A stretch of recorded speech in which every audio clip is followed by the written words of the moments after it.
take a look at this car. It's boring, right? It's not boring though, because this Lexus LS 400 has 1 million miles on it and a extensive YouTube history. The only problem is this is now what it looks like after having 1 million miles on it. A couple of flaws, as they say, but that's why I'm here. I'm going to take this car home with me across the street, 8 hours, and I'm gonna body work and fix this and put it right back to where it should be.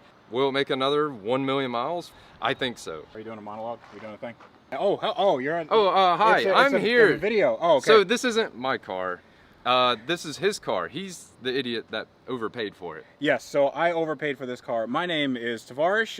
If you guys didn't know, this is the famous million-mile Lexus that, honestly, I had nothing to do with this car. Oh, is that Matt Farah's million-mile Lexus? One of the most famous Lexus cars on earth for no good reason whatsoever. Matt Farah from the Smoking Tire actually bought this car very famously at around 900,000 miles, and then he decided to give it to a bunch of automotive journalists to get it to over 1 million. And when he gave it to me, he sold it to me for $1. So I think I overpaid. But the car does run, it does drive, and it has a bunch of stuff that you can fix because this guy, if you didn't know, he used to work for Lexus. He was a body shop technician. He knows everything there is to know about putting these things together, taking them apart, or switch that over. I'm good at taking them apart. Yeah, taking them apart, maybe putting them back together, and then making this thing look absolutely brand new. At least that's what he told me. Because, did you lie to me? In my industry, we tend to overpromise and underdeliver. Is that right? Yeah. Or do I need to? No, that's true. Okay, cool. So Yeah. right now, this is the best part of the video because this is not my problem anymore. It's his. So he's gonna take this car home 8 hours and then he's gonna realize how big of a mistake this was. But good luck, buddy. Good luck. You're gonna need it. No help. I thought I would be able to get one of them to come back with me to help pull some dents out, but I don't think that's gonna happen because he's just jumped over a fence. I'm gonna try to wrangle up Jack, but I don't think that's gonna happen. He broke his back. I broke my back. I'm fine, everything's fine. Now it's time to go home. And just like that, we're back at the shop, and it's time to see how much work we really got ahead of us. We're gonna circle every dent on this car. So this most definitely counts as a dent. There's a dent, dent, dent there. Big dent. Oh, how could I miss that one? Huge dent. This is definitely the biggest piece of damage here. Dent there, a ding there. Ooh, dent there. Nice one there. The whole dog leg. Dent, dent, dent, another dent, dent, dent.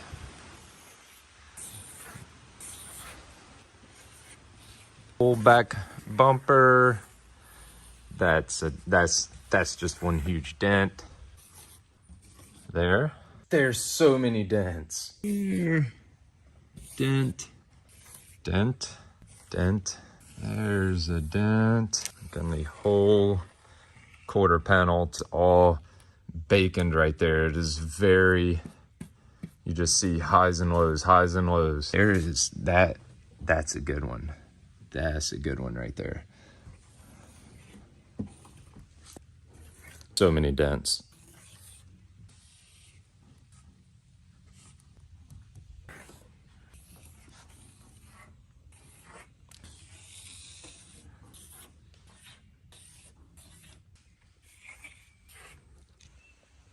This is Harvey Dent. The whole car is one huge dent. Thanks so much, Jack. I'm glad Jack has gotten a good laugh out of this. Jack's a good man. And let me tell you why. So before I left, he gave me a present. Seriously, thank you so much. This is going to make my life a lot easier, and we will be putting this to the absolute maximum use. Now, this tool will greatly help us fix all these dents, hence the name. We'll easily be able to weld studs to the car. We'll get more into this later, but we'll be able to put studs and pull them out with this nice tool. I need to dig a little deeper into a few problem spots on this car and see what else is hiding, mainly this corner right here. There's a lot going on, so this is gonna actually be a whole lot of fun to fix. It's gonna be fun to fix. I've done worse. This is not that bad. Not that bad. Everything is a-okay. This is a huge mess that I agreed to. When it comes to doing an all-over paint job on a car that needs a lot of body work, I like to focus on one panel at a time so I don't get overwhelmed. And with this project, I'll be starting on the front of the car and working our way back. So, first things up, I must remove the front bumper and headlights so I can see why this front end doesn't line up and hope there's no crazy surprises hiding under here. Alright, I'm pretty sure I have all the bolts out. There's something weird going on over here. Oh no. Oh no. That's not good. This is coming off with the bumper. What? Why won't you come out? It is driven in extremely far. They just took body filler to make up how much was missing, of how far it was drove in. Oh no. There's something major going on here. Hey look, LED lights. That's why those are so bright. This is what you call a can of worms. That's why the headlight was sitting in right here. I'm gonna keep going. Let's keep going. All right, here is our bumper. Over here looks fantastic. You can see how the bracket's straight that mounts it to the fender. That's why it's sit all nice and flush. Over here, this is a huge problem. This is heavily twisted. I don't really know what is going on right here. Yeah, it's like it somehow separated over here. And I don't quite understand how or what's going on. Like that needs to be somehow pushed back down, I guess. I don't know, but this is gonna be quite challenging. Obviously, this car had to have been involved in a collision on this corner. Let's see what we're working with. Oh, this is bent. This is bent. This is bent. This is extremely bent and pushed in. That is extremely bent. Where you see the breaks in the paint, that means the metal's bent and stretched and the paint couldn't hold on. This is some sort of caulking, I believe. This is the original Fender, so you can see that's the OEM VIN number on this. This is definitely the original hood. It has the OEM VIN number.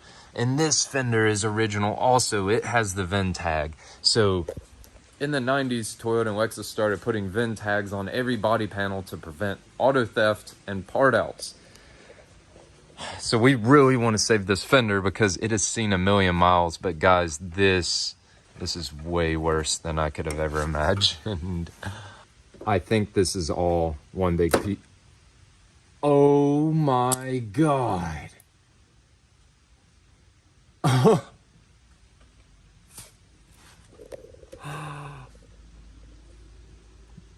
They spent more money on body filler than a new Fender would have cost. And look, it's rusting under the filler because they did not prime it and seal it before clobbering this thing with filler. If you are enjoying this content, please take a moment to consider subscribing to the channel. It would help me out more than you could ever imagine, and I greatly appreciate it. I'm gonna put my safety glasses back on because this is bad.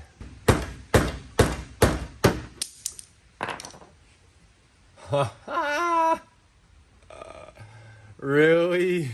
I just saw something. These circles right here, and I'm afraid I think I know what these are. Let's have a look behind the fender. There they are. You see all these little holes with worms coming out of them? We call those wormholes. So this method does work. This is very old school, and some people still do it today. You're further damaging the part. You put a hole in the fender, you drill a hole, you put a sheetrock screw through it, and then you grab hold of that sheetrock screw and pull it out. You're supposed to weld that back up if you use that method, and these were not welded back up. A lot of times they leave the hole in it so the filler goes in like a worm and it seeps down and actually grabs hold. So that's why this filler is so hard to pull out, because it literally is grabbing the back of the fender. All right, let's keep chipping away at this project, pun intended.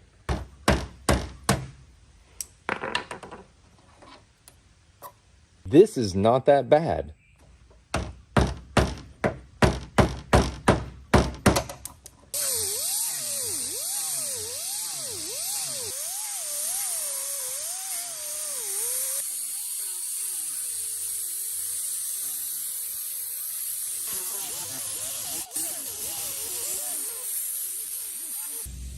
So you want to use a softer thing to grind down all your filler, because if you use a more abrasive pad, you're going to cut into the metal, and we need all the metal we can so we can have something to weld to and pull out with a maxi dent. So this is bad. This is really bad.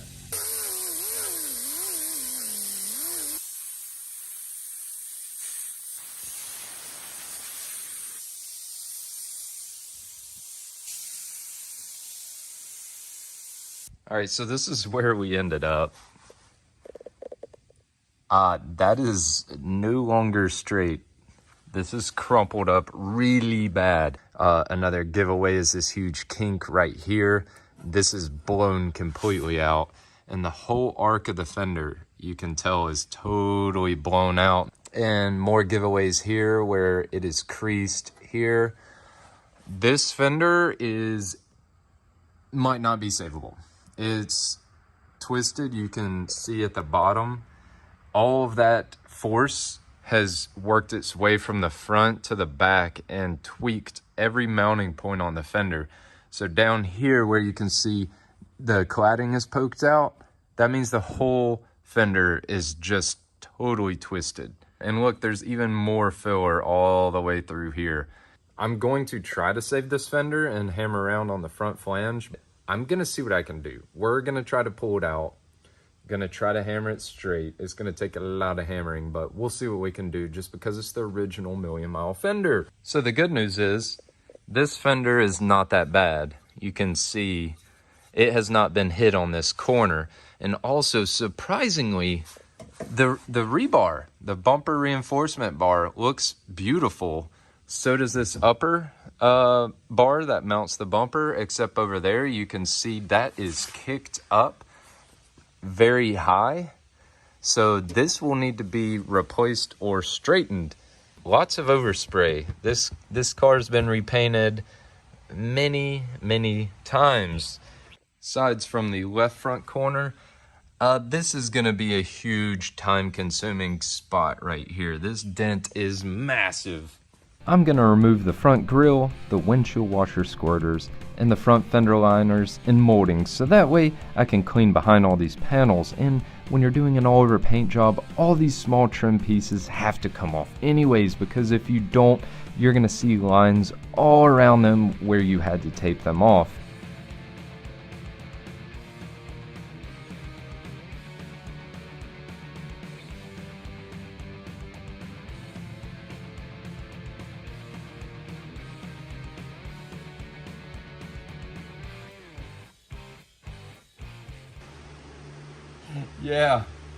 Yeah, we got more damage. Come have a look. No surprise here. We have a very bent bracket right here that's supposed to be straight, so that's how far this fender's in. So I need that bracket as well, so I know exactly how far out this fender's supposed to be. So I got the front end detrimmed, and this car is really dirty and greasy, as you can imagine after being on the road for 1 million. miles.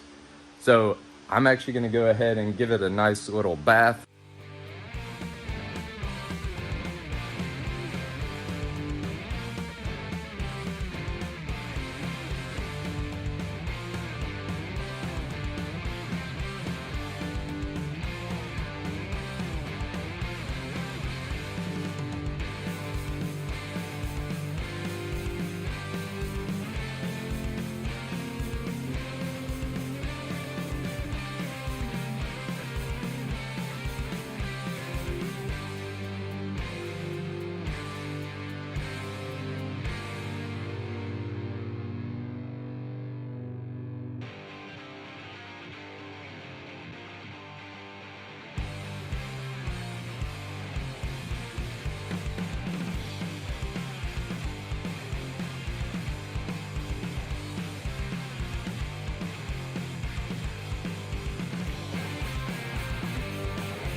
So this is actually a really good thing that all this paint came off with the pressure washer, because that's gonna save a lot of time.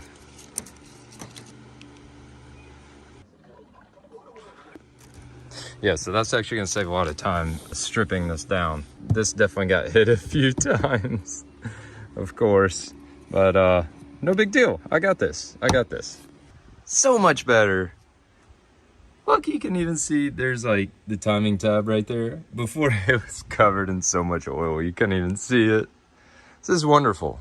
Next up, we gotta remove these seats and the carpet, because when we were down at Tavares's shop, we found a hole in the floor pan. Yeah, that's carpet, dude. That's 100% carpet. I'm so happy you get this car. I got... This isn't fair, okay? What?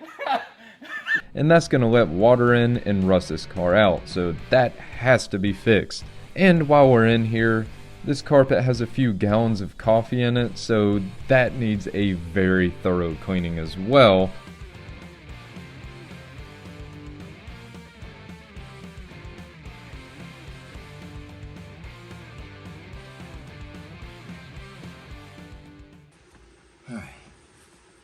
Definitely don't think this seat's been out in a long time.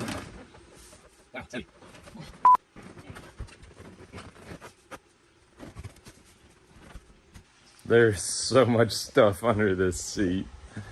Let's see if there's any treasure. Some good old Starbucks napkins, of course. A receipt. Sticks, California, January 8 of 2018. Welcome to Santa Monica, Lot 6. Product of Colombia. I think this might be something highly illegal. This is like gum. I don't know what this is. Oh, okay. Wow, those are adult things. That was disgusting. I need to wash my hands. Ugh. I don't know what else I'm gonna find in here. Gross. I need gloves. This seat is broken. I can't get to the bolts.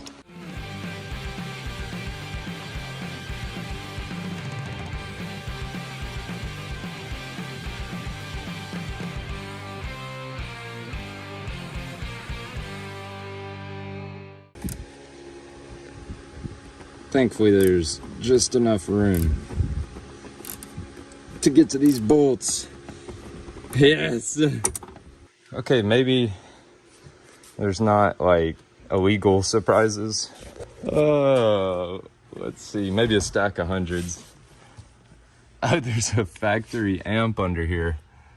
Okay, I think we're in the clear. This is candy, more receipts. Oh, wow. These look like piercings. Okay, not as exciting as the driver's seat. Isn't that like Gucci logo, maybe? Oh my gosh. There's a ring in here. All right, I don't know if this is real or not. Real diamonds? Freddie bought diamonds for $1 from Matt Farah.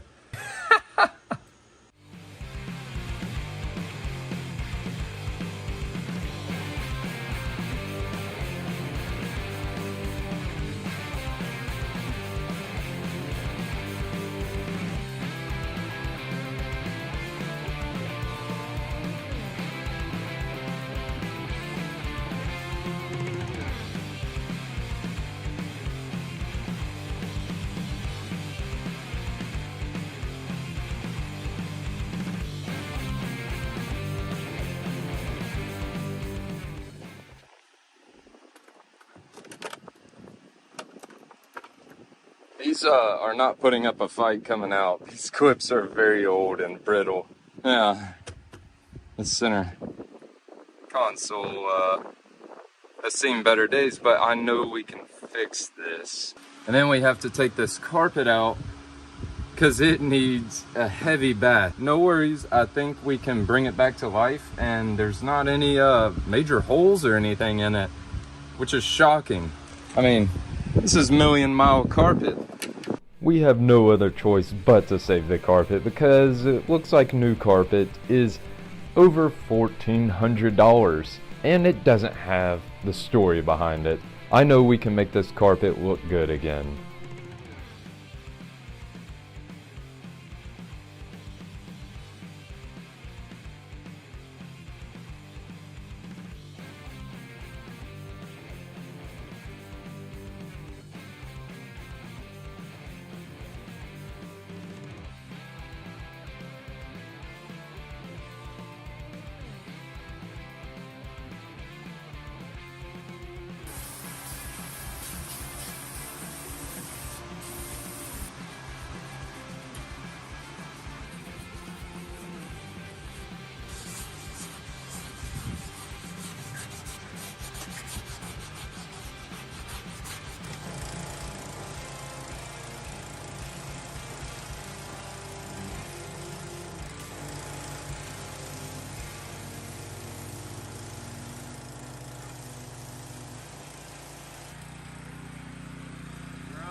So the carpet has been thoroughly cleaned, but it is also thoroughly stained. Wow. This is allegedly how you get the coffee stain out. This is how we get it to turn back to a normal color. And we can't make this carpet any worse. So, you know, let's not test a spot. Let's just go for it. All right, and now we wait many hours. Apparently this takes a long time.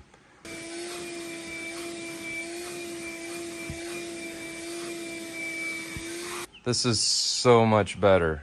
It doesn't smell anymore, and it doesn't have any nasty things hiding in there.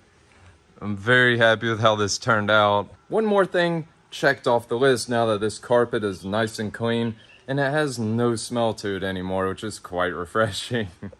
So now we're gonna give it a little bit of smell good. Look how clean and solid these floorboards are.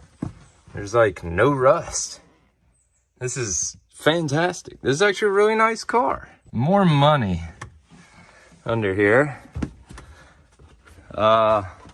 Looks like a squirrel or a rat was definitely in here. This thing is going to get scrubbed down. Oh yeah. Bunch of bolts and random stuff. Bonus bolts. Oh no. Holy cow. That's the hole we found from underneath the car. I have to fix that. Look at it. It got something sliced this thing. I thought there was another hole somewhere when we were under the car, but I'm not seeing it. Someone felt that whenever they hit it. Look, it even bent the seat rail.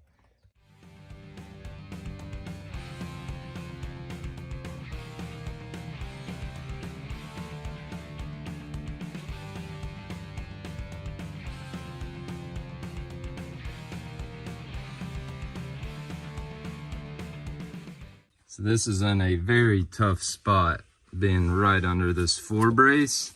This metal is pushed backwards, it's driven in. Having a really hard time here. I need to be able to get behind it to push that out. Drill an access hole here to push that out. I don't want to do that, but I don't really have a choice. This is a nasty hole. Got a nasty hole. I think I'm gonna be able to go through right here to push that out, and then this will all line up.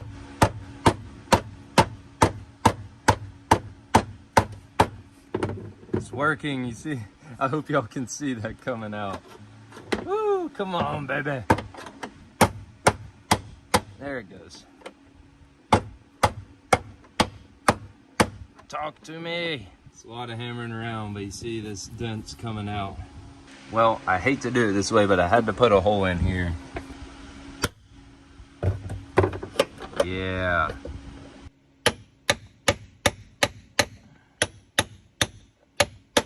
Now that we have a very straight floor brace for the seat, we want to make sure that the metal's clean on both sides so we can begin welding. And the reason you do this is when you're welding, the metal turns into a liquid form.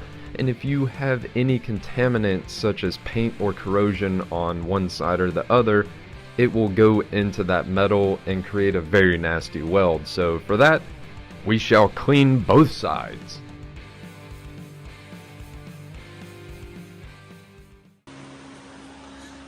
Check it out.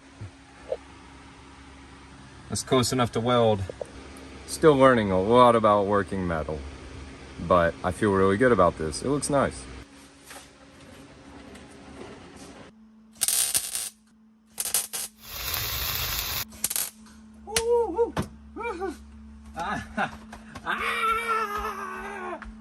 Definitely editing that one out.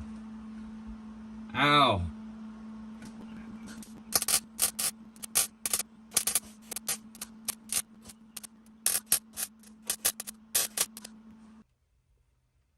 All right, no more hole. Well, I found the other hole. How convenient, it's right under this floor brace. That's why the paint's missing right here, because that's where it kicked it up. I can't get to the top of it, but that's okay. I'm gonna try something here.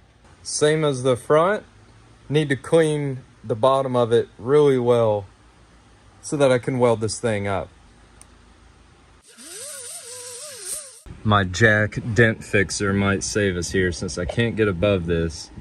I'm gonna try to pull it from down here. I got it nice and clean, so let's give this a shot. Look at this. It's actually working. So I got leverage here, and I got it welded right there. I'm sorry guys, I don't have a lift and I'm trying to do this with two hands. All right, just got a good bite on it right there. Wow. Yeah, look at that. There it goes. So this flange is now lower than that flange. So I'm gonna clean the rest of this undercoat off and get these lined up. I'm sorry you don't have a good view of this and if the fans are still blowing and messing up the audio, but it's 100 degrees here right now and it's very brutal.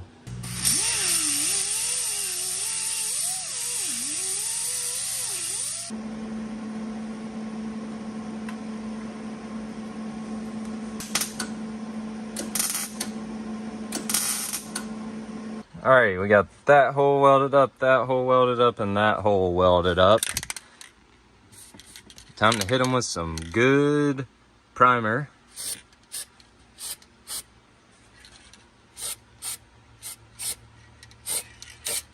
Woo! So those holes are sealed off. So I'm gonna let this flash over, and then I'm gonna hit it with some undercoat so it resembles what was under here from the factory.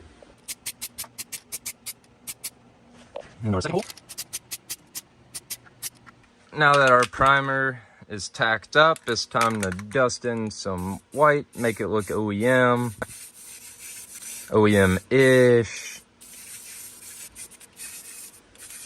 Now the holes are totally sealed off, and we don't have to worry about water and moisture getting into this car anymore.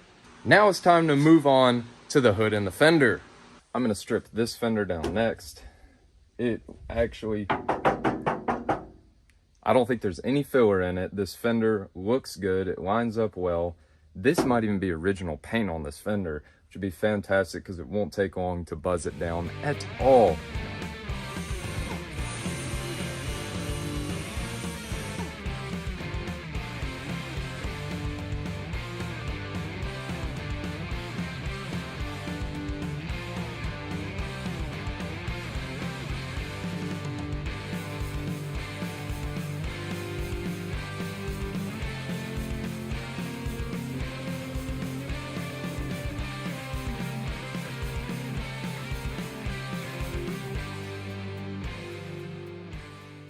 My name's Michael, and I'm not a smart man. You are one dumb son of a... I might have spoke a little too soon on this fender, and I jinxed it. I have a lot of filler in this flange. The rings in a tree when a tree grows. There's a lot of rings here, so I got this guy out. You know what that means. Actually, let me feel behind, duh. I'm not sure if you can see that. Okay, I can feel that with my finger. This has to be filler.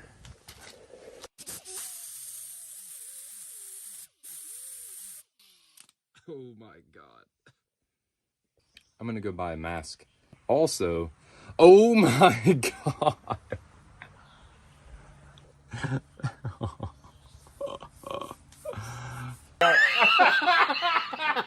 Dumb. This car is a Bondo bucket. They had me fooled. It looks great. So they, got it nice and flat. Once again, I'm an idiot. This actually, I'm actually happy about this. I'm happy. I'm happy about this.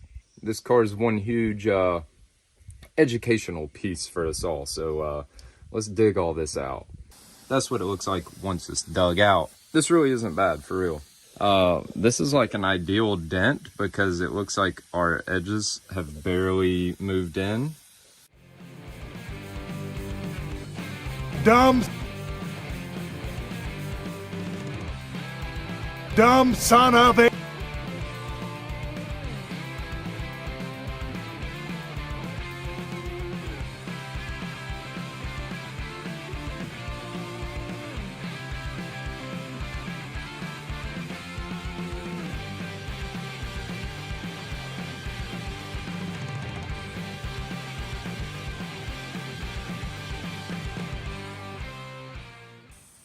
So I'm really happy with the way this fender came out. We stripped it down with the 80 grit and went back over with 180.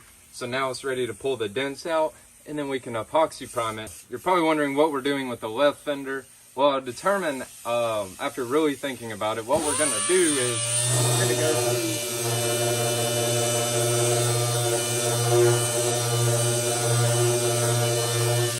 And that's what we're gonna do with that fender. So stay tuned for that. All right, it's time to use this really cool tool that Jack just gave me because he's awesome. Thank you, Jack.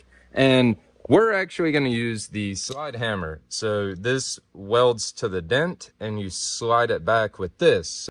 So you don't start right here where you think you would. You want to work your way from the outside in. So we'll start somewhere around here and slowly work the dent out. Unlike me, the steel actually has a really good memory and it wants to go back to where it was. So we're gonna help massage it back to where it needs to be. It's exciting. Sorry, I'm really pumped about this thing. I hope it works. I hope you didn't give me a dud.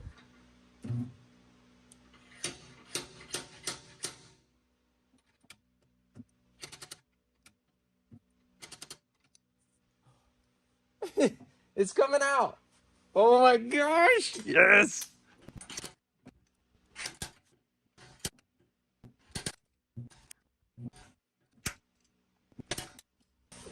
All right, I want to try this other tool now that's part of this.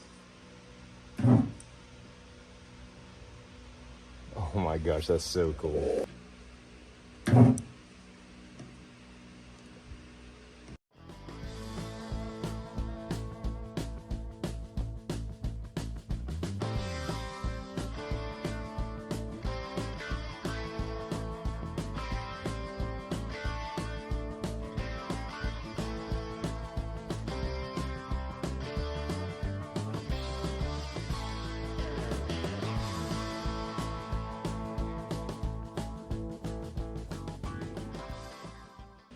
This is unreal. Thank you, Jack. So I actually pulled a little too far. We can shrink the metal with this guy. You push this down, it heats it, and we'll shrink it down. Oh, it did. Oh, dude, that is so freaking cool. We have a little ding right here. You can see the DA couldn't get down there because it's low, and then we had a spot here. Number 2. This fender is now dentless. We have one dentless panel on this car now. Let's get this hood fixed, and then these are ready for epoxy primer. Woo! We can. Oh my God, David Patterson, that dude in blue? Does it have 1,000,000 miles yet? 2 years too late, David. Dang it! All right, guys. Well, we're gonna hook the battery back up, and he can finally do his review on it. You never got to drive this car, did you? No, but I've been watching it since probably when I started YouTube, because it was like a really big thing in the journalism world, or the auto journalism world, of like people putting miles on it. Oh yeah. And it's just really cool to see that it's still going at all. Absolutely. And that people remember it. I can't believe how it's in the condition it's in, to be honest. I thought it'd be way worse. It's really not that bad. Like this, sure, whatever, but like everything else, the seats and everything, I'm really impressed by. And I know we're in the South, so rust isn't a big thing, but look at the floor pans. I can't believe this. Like I could have sworn it was going to be rough, but I think like when they first started doing this challenge, I mean, wasn't it already pretty high mileage anyway when they first started? I believe it had 700,000-800,000 on it when Matt Farah got it. Still insane. Well, David, I think when I'm done with this thing, you can get your review after all. Yeah, I'd be super down. I'd be super down to drive this thing. I was hoping you would say yes. This is a piece of automotive history, in my opinion. It really is. So, can everyone look out for a video on your channel when it's done? Yeah, whenever it's done. Give Michael time. That's not, it almost like loses character if you make it too perfect, I feel like. The story's there, you know. We'll call this a light restoration. So I want to make sure the paint and body's perfect, but the interior, you know, we maybe leave a few things in here. The wheel is crazy. Like, I'm still like, I could probably, oh, look at that. It's kind of gross. I think I got to replace it or recover it. It'd probably be easier just to replace it. What do you guys think? Don't listen to me. This is a 1,000,000-mile Lexus. I don't want to hurt it. I don't want to hurt the legacy.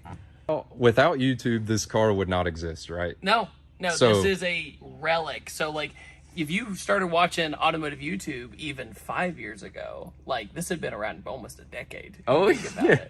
So, it's pretty cool that it's still kicking and going. And also, you told me it literally on a jump box, just like, fired right up. 2 years of sitting in it. I didn't even smell any bad gas either. David, I want to give you a piece of this car.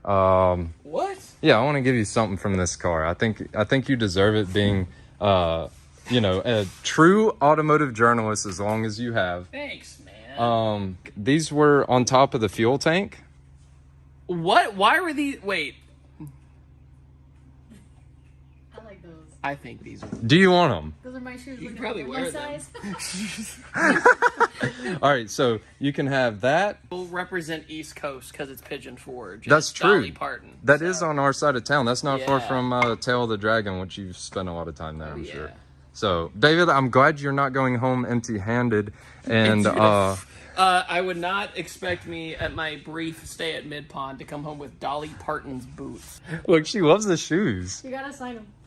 You want me to sign them? Yeah. Yeah. How cool is this? That dude in blue's here at the shop with his lovely wife, and he gets to take home history. That's right. Yeah. The Well- You should keep one of the boots.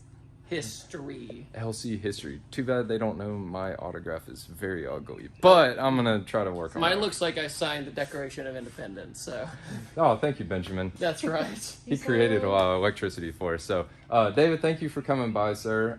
Mid-signature of the show. Yeah, absolutely. We'll get this on, and then it's back to work on the Lexus. So all these little rock chips have penetrated all the way down into the metal and caused a lot of corrosion. All these need to be stripped down to bare metal so that corrosion never comes back under this paint job. And for that, we'll be using a not so abrasive disc again, so that way we're not eating too far into the metal. If you paint over that, the rust will keep growing under there and it will come back.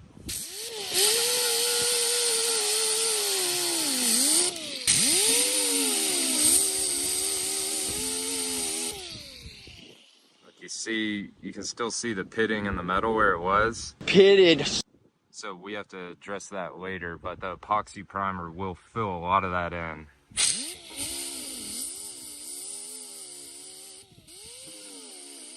It's time to strip down this hood now. I'm gonna use 320 grit. I believe that'll be enough to strip it down, but if we're not getting anywhere fast, I'm gonna switch to 180 grit. So this is gonna take a second, so let's get started.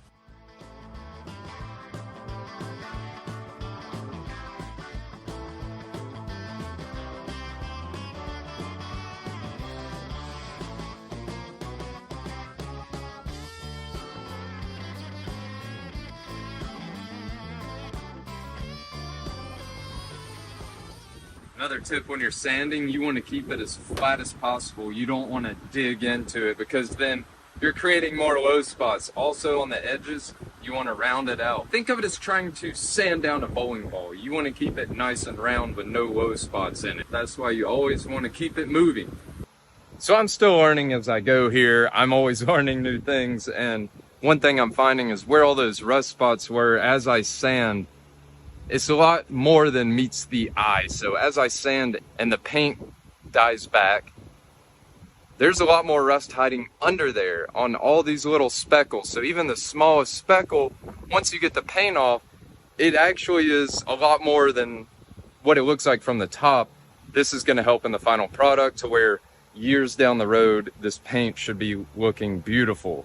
I just ran into an outwards dent right here, a reverse dent. Something probably got slammed under the hood. I need to tap this down so we can feather around it.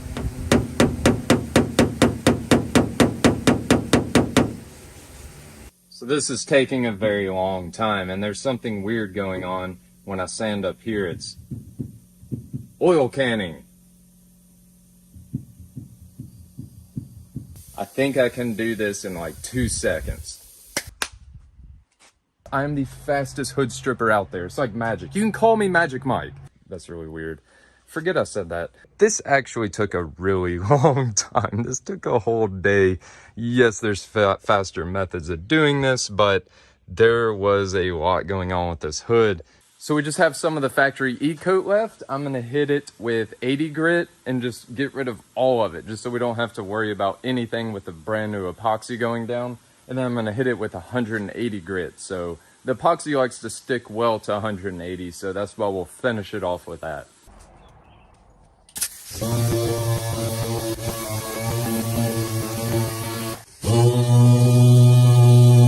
All right, check this out. The hood is stripped down. No more factory E-coat. It's beautiful. This feels good. The first major panel is stripped down. Sorry for all the wind noise. I have to have fans rolling. Everything's overheating, including my camera. All right, when we go to block this hood after we prime it, we don't need this oil canning like that. Because when I'm blocking it, it's gonna put low spots in it when you put any kind of pressure on it. So we gotta fix that. And the reason it's doing that is it's broken away down here. Check that out. So that's why. In the shop, we call this a tube of sausage. We gotta clean both surfaces really good with a Scotch-Brite, so that way the sausage patty has something to like bite onto. It's no longer sticking, and we don't like to mix products, so we're gonna put brand new stuff under here and get rid of the old stuff.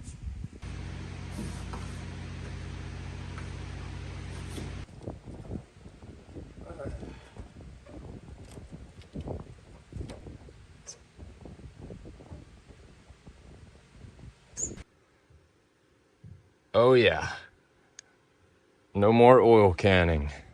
Another thing checked off the list. So we have a very strange dent right here.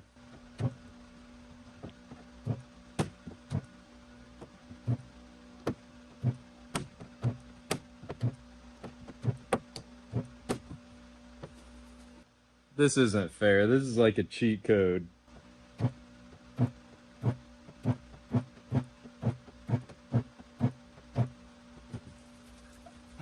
Oh my gosh, it's gone. Look, it doesn't oil can anymore. I pulled it and then I shrank it, which gives it more strength so it doesn't oil can. And also putting the dum-dum under the hood and between the hood structure and the skin keeps it from bouncing around. I can still kind of feel this outwards dent, so instead of hammering it down more, I'm gonna use my new toy to shrink it down. Just gotta turn the machine on. There's something going on over here. Another dent.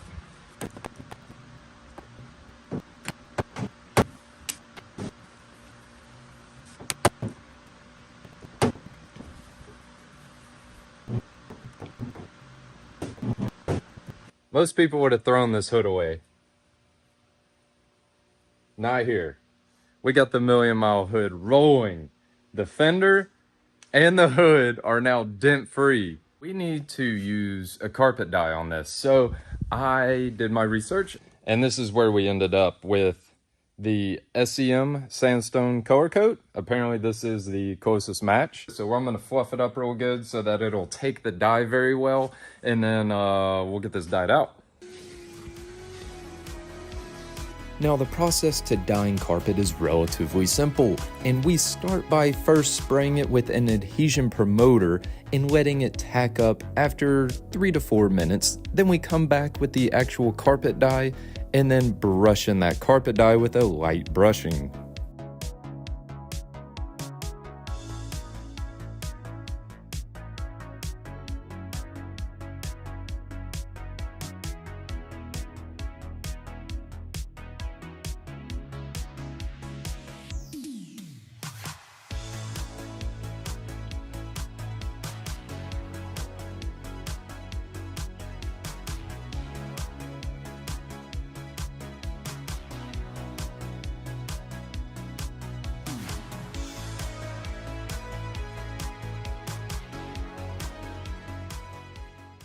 All right, you guys were right. Dyeing the carpet was definitely the move.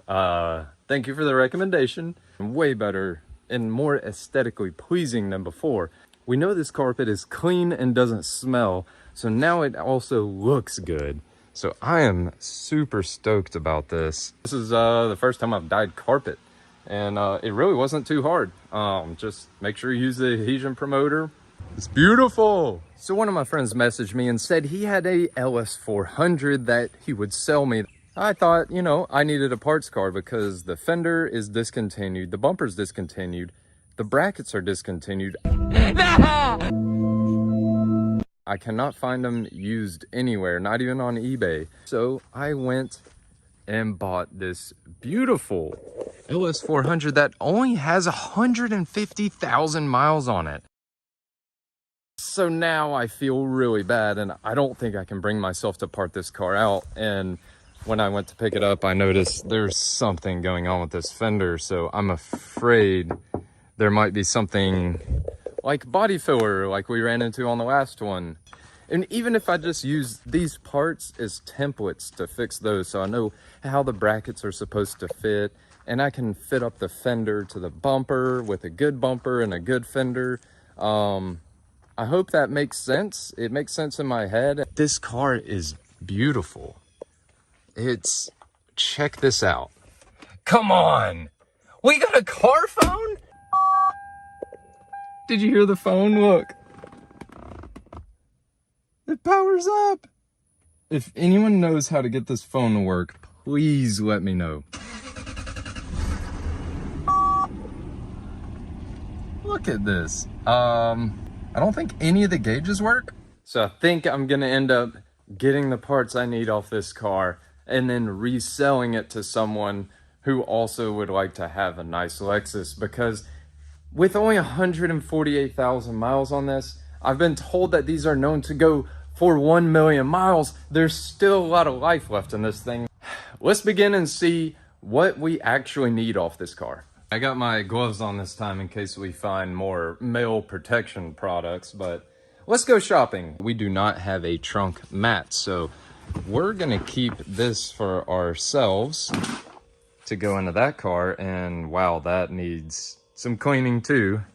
And good thing I'm wearing gloves because I think that's mold. I know we need floor mats. We're gonna borrow these. They need a good cleaning as well. These actually look good, and they still have the hooks in here. Ugh. Come on out. OEM floor mats. Oh my gosh.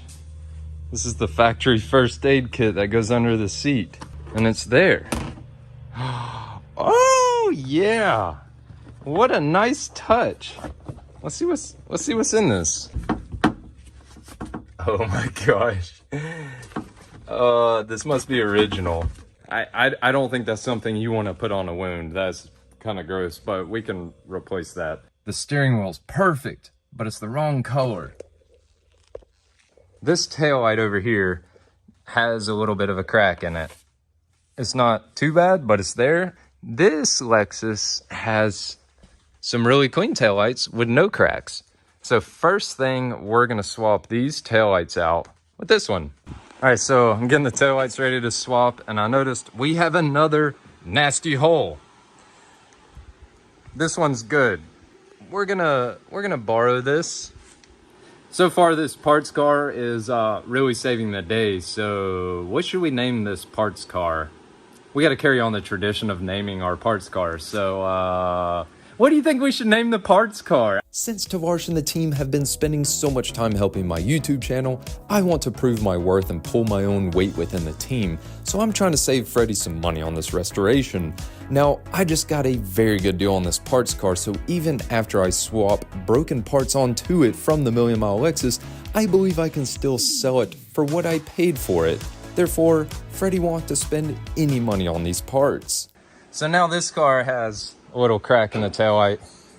I went ahead and swapped the lights in the boot, and just so that they all match, so they kind of tend to fade a little differently. So now we got good lights in here, and this piece was in slightly better condition, so I grabbed it. We're actually not installing these yet because we'll have to pull them right back out when we go to bodywork and paint the car. So we're gonna leave those out for now, knowing that we have good taillights for this car.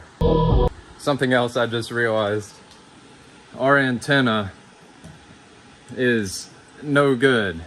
So you see the overspray and the lines where they tape that off. So this quarter panel has been repainted for sure. And see, there's more overspray. So the correct way of doing this is removing those parts before you paint it. So whenever you hear a paint shop tell you they have to take your car apart to paint it, that's why. Yeah, it's one of those things, it hurts me a little bit when I see like overspray everywhere. Let's swap this antenna out next.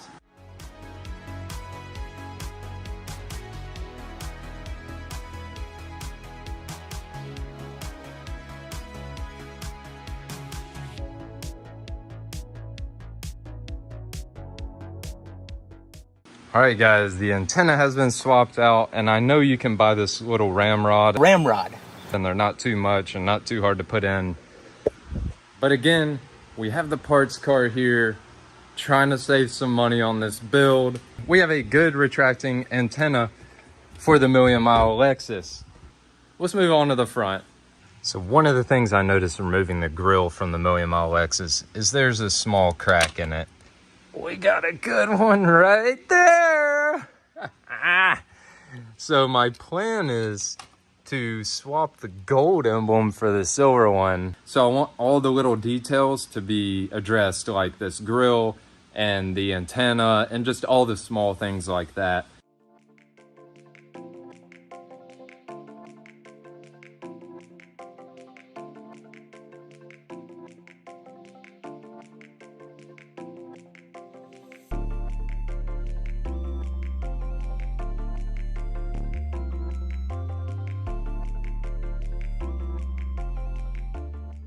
In the words of Bill Murray, life's a box of chocolates, so you never know what you're gonna get. And well, our parts car, I was planning on using this fender if I can't fix that one. And this one's a little boogered up too. The good news is I'm gonna use these headlights and corner lights. They're a lot nicer than the ones on the million-mile Lexus, so let's have a look at those. You can see the insides. They're just not, they're a little gross. So this is the other headlight off our parts car. That's actually aftermarket depot, but it's again way better than what we have, so we're gonna use those. I began to remove the front bumper off the parts car because at a minimum I'm just going to use the brackets off it, but there's a chance I may end up needing the whole front bumper.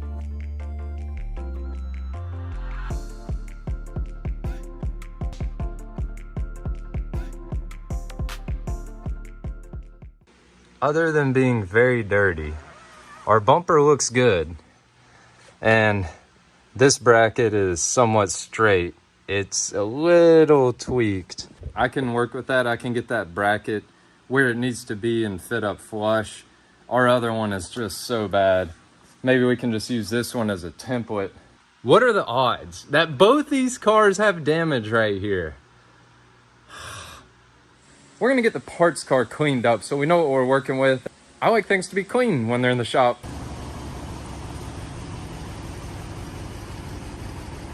We're about to blow it out with this cool little tool that one of my detail friends showed me.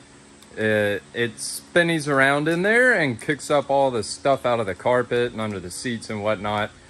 I'll show you how it works.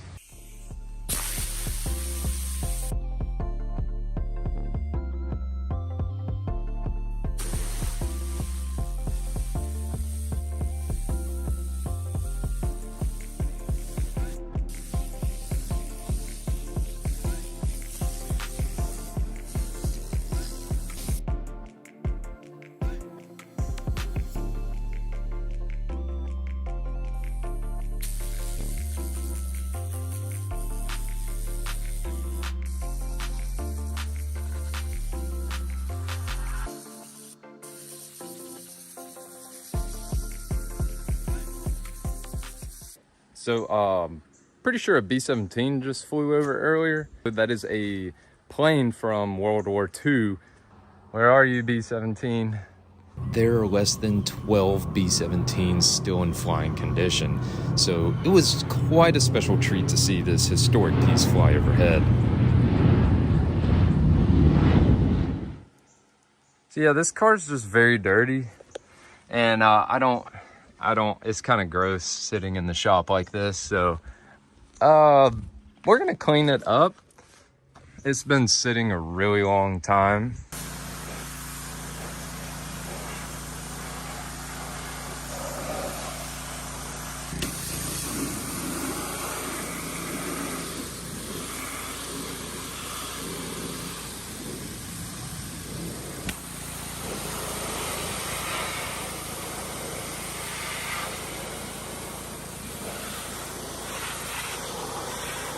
Got some carpet cleaner with deodorizer. We're gonna spray these down just so all these stains come out easily.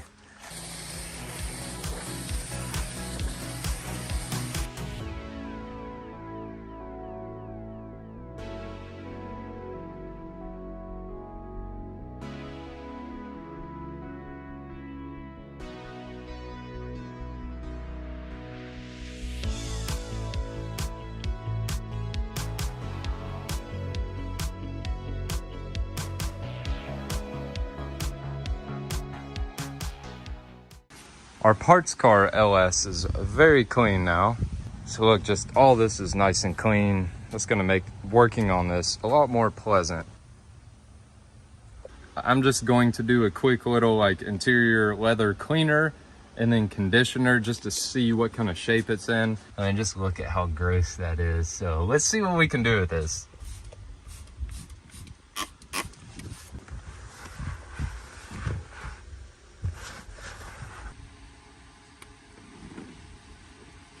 Luxurious. Words you can use to describe a Lexus LS 400. Not bad for a parts car.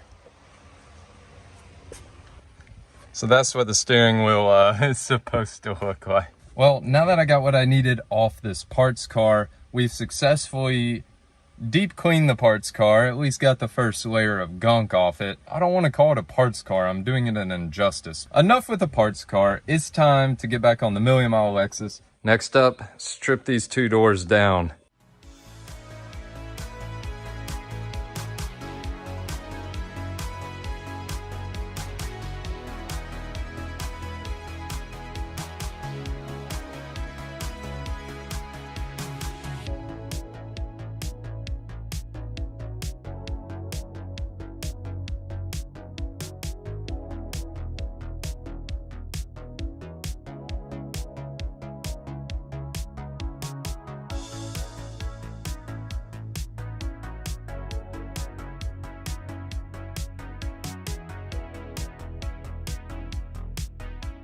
All right, I got the door panel off, and of course there's more surprises. This speaker was just sitting in there, and if you know what that is or who wrote that, 2017, I believe this was in the hands of Matt Farah at the time. So let me know what that means. I'm very curious now. The door is just rock solid. I mean, you can't ask for anything more out of a Lexus door, and it still has the VIN tag on it. That's refreshing to see. So this is an OEM door. So now this door is totally torn down and ready for body work. 1,000,000 miles worth of dirt. So now we're gonna go ahead and strip the rear door while we're back here.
Whoa, what is that? Matt was here too, 2016. That had to have been Matt Farah. There are little Easter eggs all over this car, so I'm gonna keep looking for more.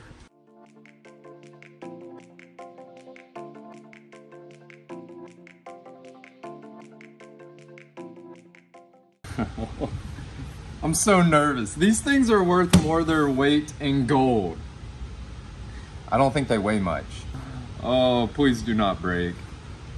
Freddy's gonna cry if I break this. I want to say the last set I've seen of gold emblems that were new in the box were like $1,100. Go! Oh, please don't break. This is amazing. Oh, this is one large victory for mankind, one small leap for humanity. As, you know, Al Gore once said. All right, hopefully this one's, oh. The S is the only thing holding this on. This has been hanging on by a thread for probably a long time. All right, we got very lucky. The luck of the Irish has returned. I think I'm Irish. Ah! All right, one more. We got the 400 badge, and we officially successfully. Oh, that's scary. That I almost broke it right there. All right.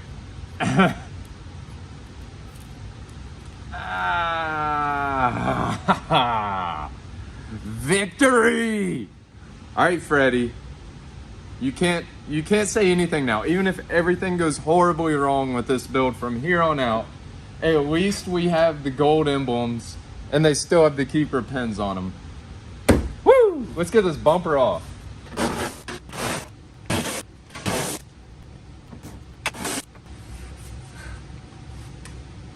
No, that's not good. Oh, I just looked over and saw daylight right here.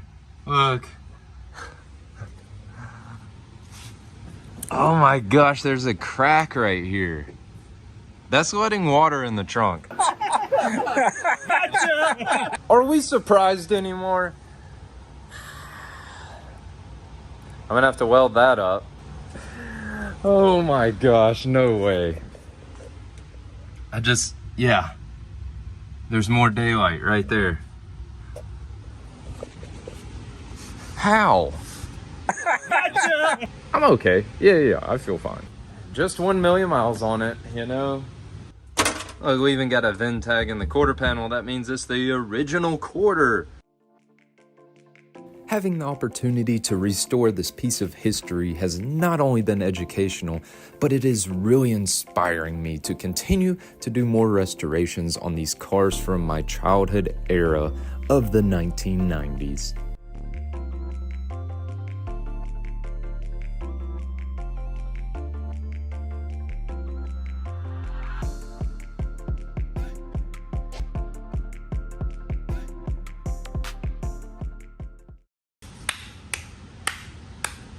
I'm so happy right now. Let me show you why. This impact bar is not bent. And it looks like this is the original rear body panel. I have no idea why this is cracked right here. Looks pretty good. Our frame rails look good. It's a little dirty back here, but again, it's solid. There's no holes in the floor. There is a little bit of rust, but that's just surface rust. Oh no. Look, there's a huge crack right here. Okay, we're gonna have to weld that up. We got 2 more pieces of trim to take off.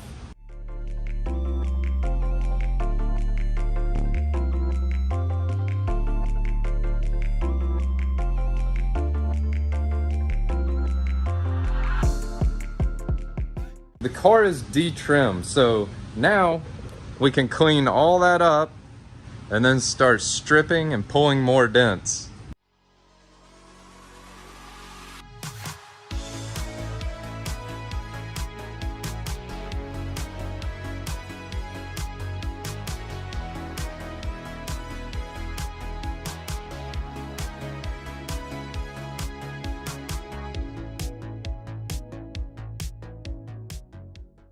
All right, it is time to strip this bumper down.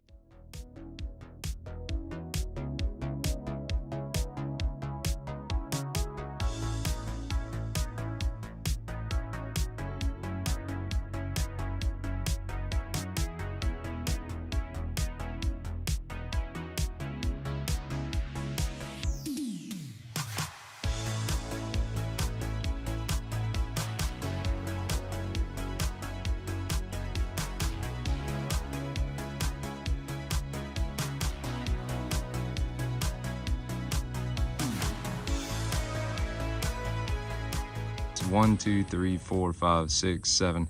So there's 8 layers. 8 layers, including the clear coat. No wonder it cracked so bad. That's a lot of material on this bumper. It's probably gonna weigh a few pounds less when I'm done with it.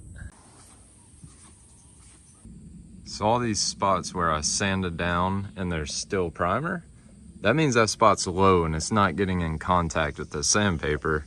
And that doesn't look good, so we don't want this bumper looking waviest. Walk up next to the car and look down the bumper, you'll see the waves in it. We don't want that. So what we do to fix that is we got to heat this up and push the bumper up to where it's higher.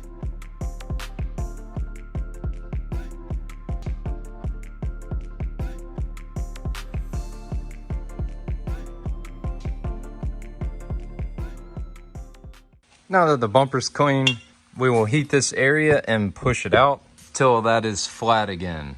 So I'm gonna slowly heat up this whole area. I'm gonna push from behind. Now that it's warm, it's actually wanting to move. It's not super hot. You can still touch it, but it's pretty warm. See, we just wanna work through all where the dents are. We can even hold that high spot down and push around the lows. Pretty cool, huh? Now, if I did this correctly, we should be able to just buzz over that, and all that will be down to the factory rubber.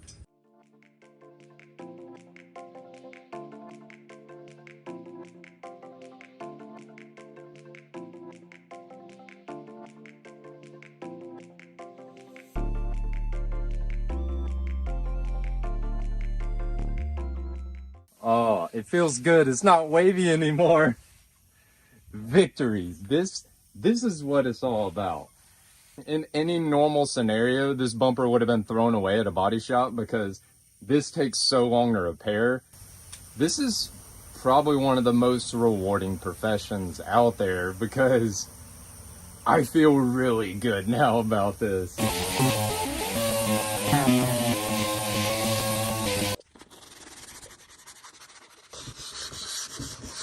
This was another tedious process getting all on these cracks and crannies, but this bumper is stripped down and ready for primer.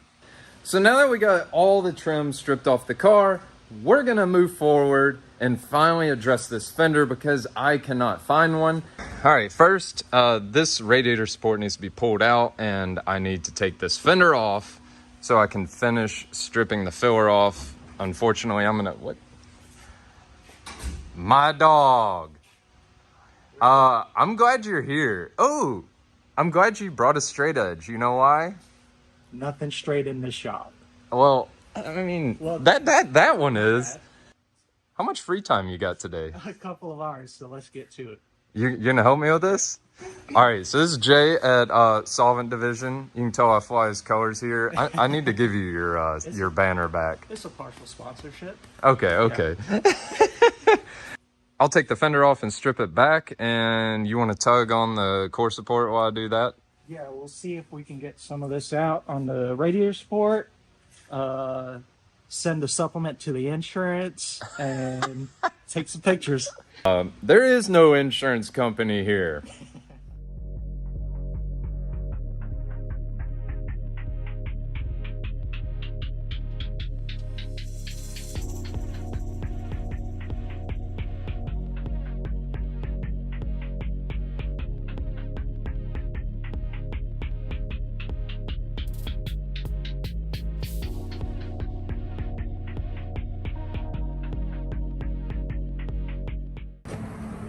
What do you think about that? Have you ever seen that much filler in some? Wait, wait.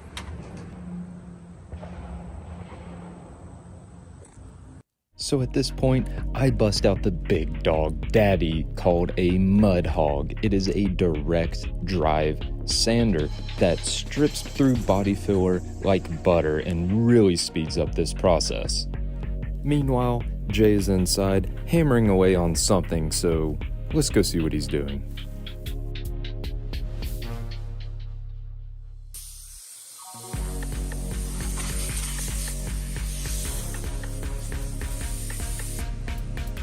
I need that max in that a little bit.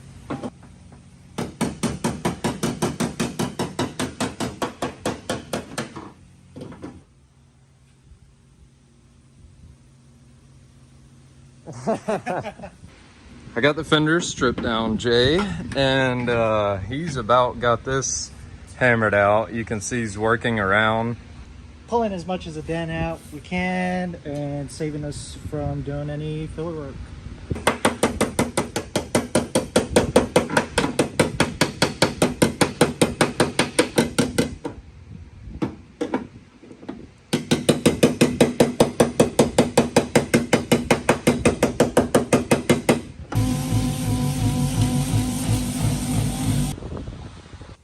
How about that? About 30 minutes hammering and dolly, some hammer and dolly work, or 45 minutes of dirty body filler. So Well, how are we gonna put body filler back in it now? I don't see any holes or cracks or dents to fill it up. Like, we just don't use the body filler? I don't understand. we don't do the body filler hookworms in here, but this would do. This is a night and day difference from the dent before. Jay is extremely talented with moving metal around. You want to see the fender? No. No, I don't. All right, so it looks perfect, right? I think an 18-wheeler tire went into it. Something looks like it climbed over it. Yeah. Monster truck, big fan of monster trucks. A lot of wormholes. Dude. I'm gonna just say it. It's not that bad. With backside access to this thing, I think. I mean, we can get to everything. Yeah, now we can get to everything. Fender's off. Let's fix it. Yeah, we'll fix that. It's gonna take both of us on this one for sure. All right, well, let's get some hammers and dollies out because we're gonna need them.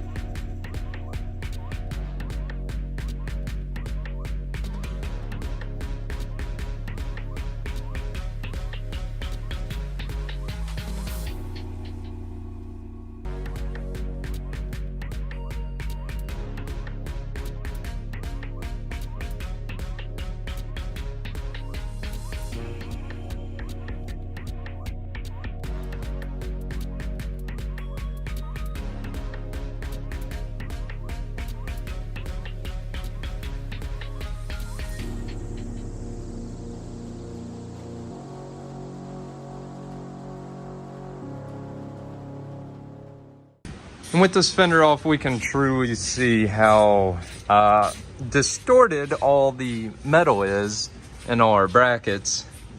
It's not great.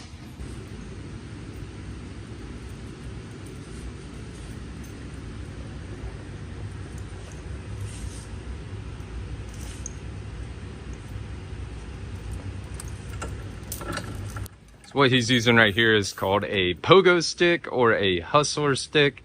It uses a point of leverage, such as a frame rail or something very strong, to pull on a weaker part and using the pivots.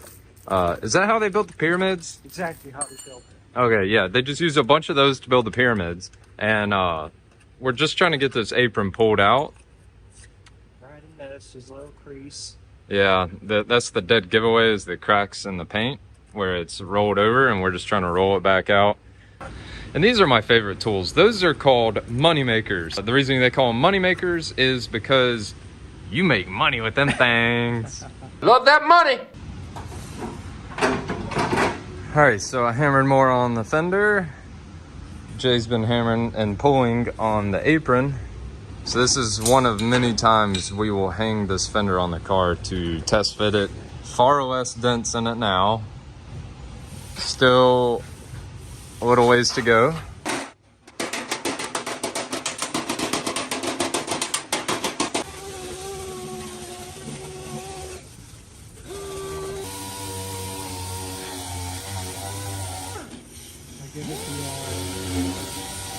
So we got a lot of it worked out. Still chasing a couple of spots, but for the most part, a lot of our damage is pulled out of it. As you know from the last video, when we pull the metal up, we sand it down to see if there's any low spots. You can see a little bit, but compared to what this was, I would say I'd say it's a little bit better. We're getting there. Yeah. A little better. Yeah. So I'd say this, but I mean, this is just a night and day difference. Volcano onion. I love volcano onion, especially when they. Yeah.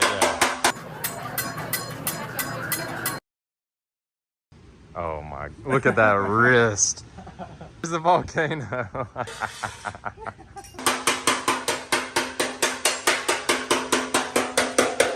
Seriously, what was this? I found this on the ground. All right, we're looking way better. All right, we got the fender on and test fitting it. It looks so good. It actually fits. And we still got to finish up a few things. Those have to be welded up and a couple little spots have to be shrunk. But for the most part, this fender is straight now. What do you think, man? I'm freaking stoked. Nailed it. That was a nice drive home. Dude, I'm stoked, man. I appreciate your help on this. Go follow Jay's Instagram, Solvent Division. There will be a link in the bio if you want to see some really cool paint work that he does. And he's also quite a wizard when it comes to metal work as well. Look how flat that is now. This is beautiful. Thank you, Jay. And I love it. Fender, man. We saved it. It looks great. A little bit more work, but a lot better than when we started. I would say it's a little bit better than it was at the beginning of the day. Just a little bit, and probably about 15 pounds lighter. Way lighter.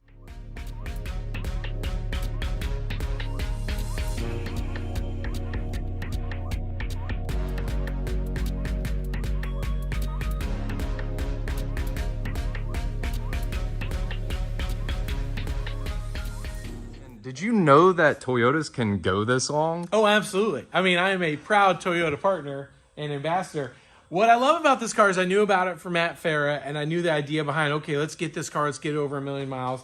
Then it ends up in Florida with Tavares, and then somehow the two of you come up with this scheme to restore the thing. I don't know if people can really appreciate how much time went into just the corner of this one fender. Like, this is what I've seen you do here, the miracle that is this fender. It's insane, man. I mean, this is truly, when people ask me, like, how long have you been a fan of Toyota and Lexus? Honestly, since I could first see one, because they make great stuff that lasts. You think about this car, it's led like 9 lives to get here, but it's just cool to think about when you're done with this and it's got the new paint and everything else on there, like, it's going to have a whole new lease on life. What an incredible thing. Don't get me wrong. I always wanted an LS. I had one on Top Gear. I bought at a like a police impound auction in Compton. I flat blacked it, rattle can, flat black. I think I threw some wheels on it, and I sold it on Top Gear for $1, and I traded this guy for a members only jacket.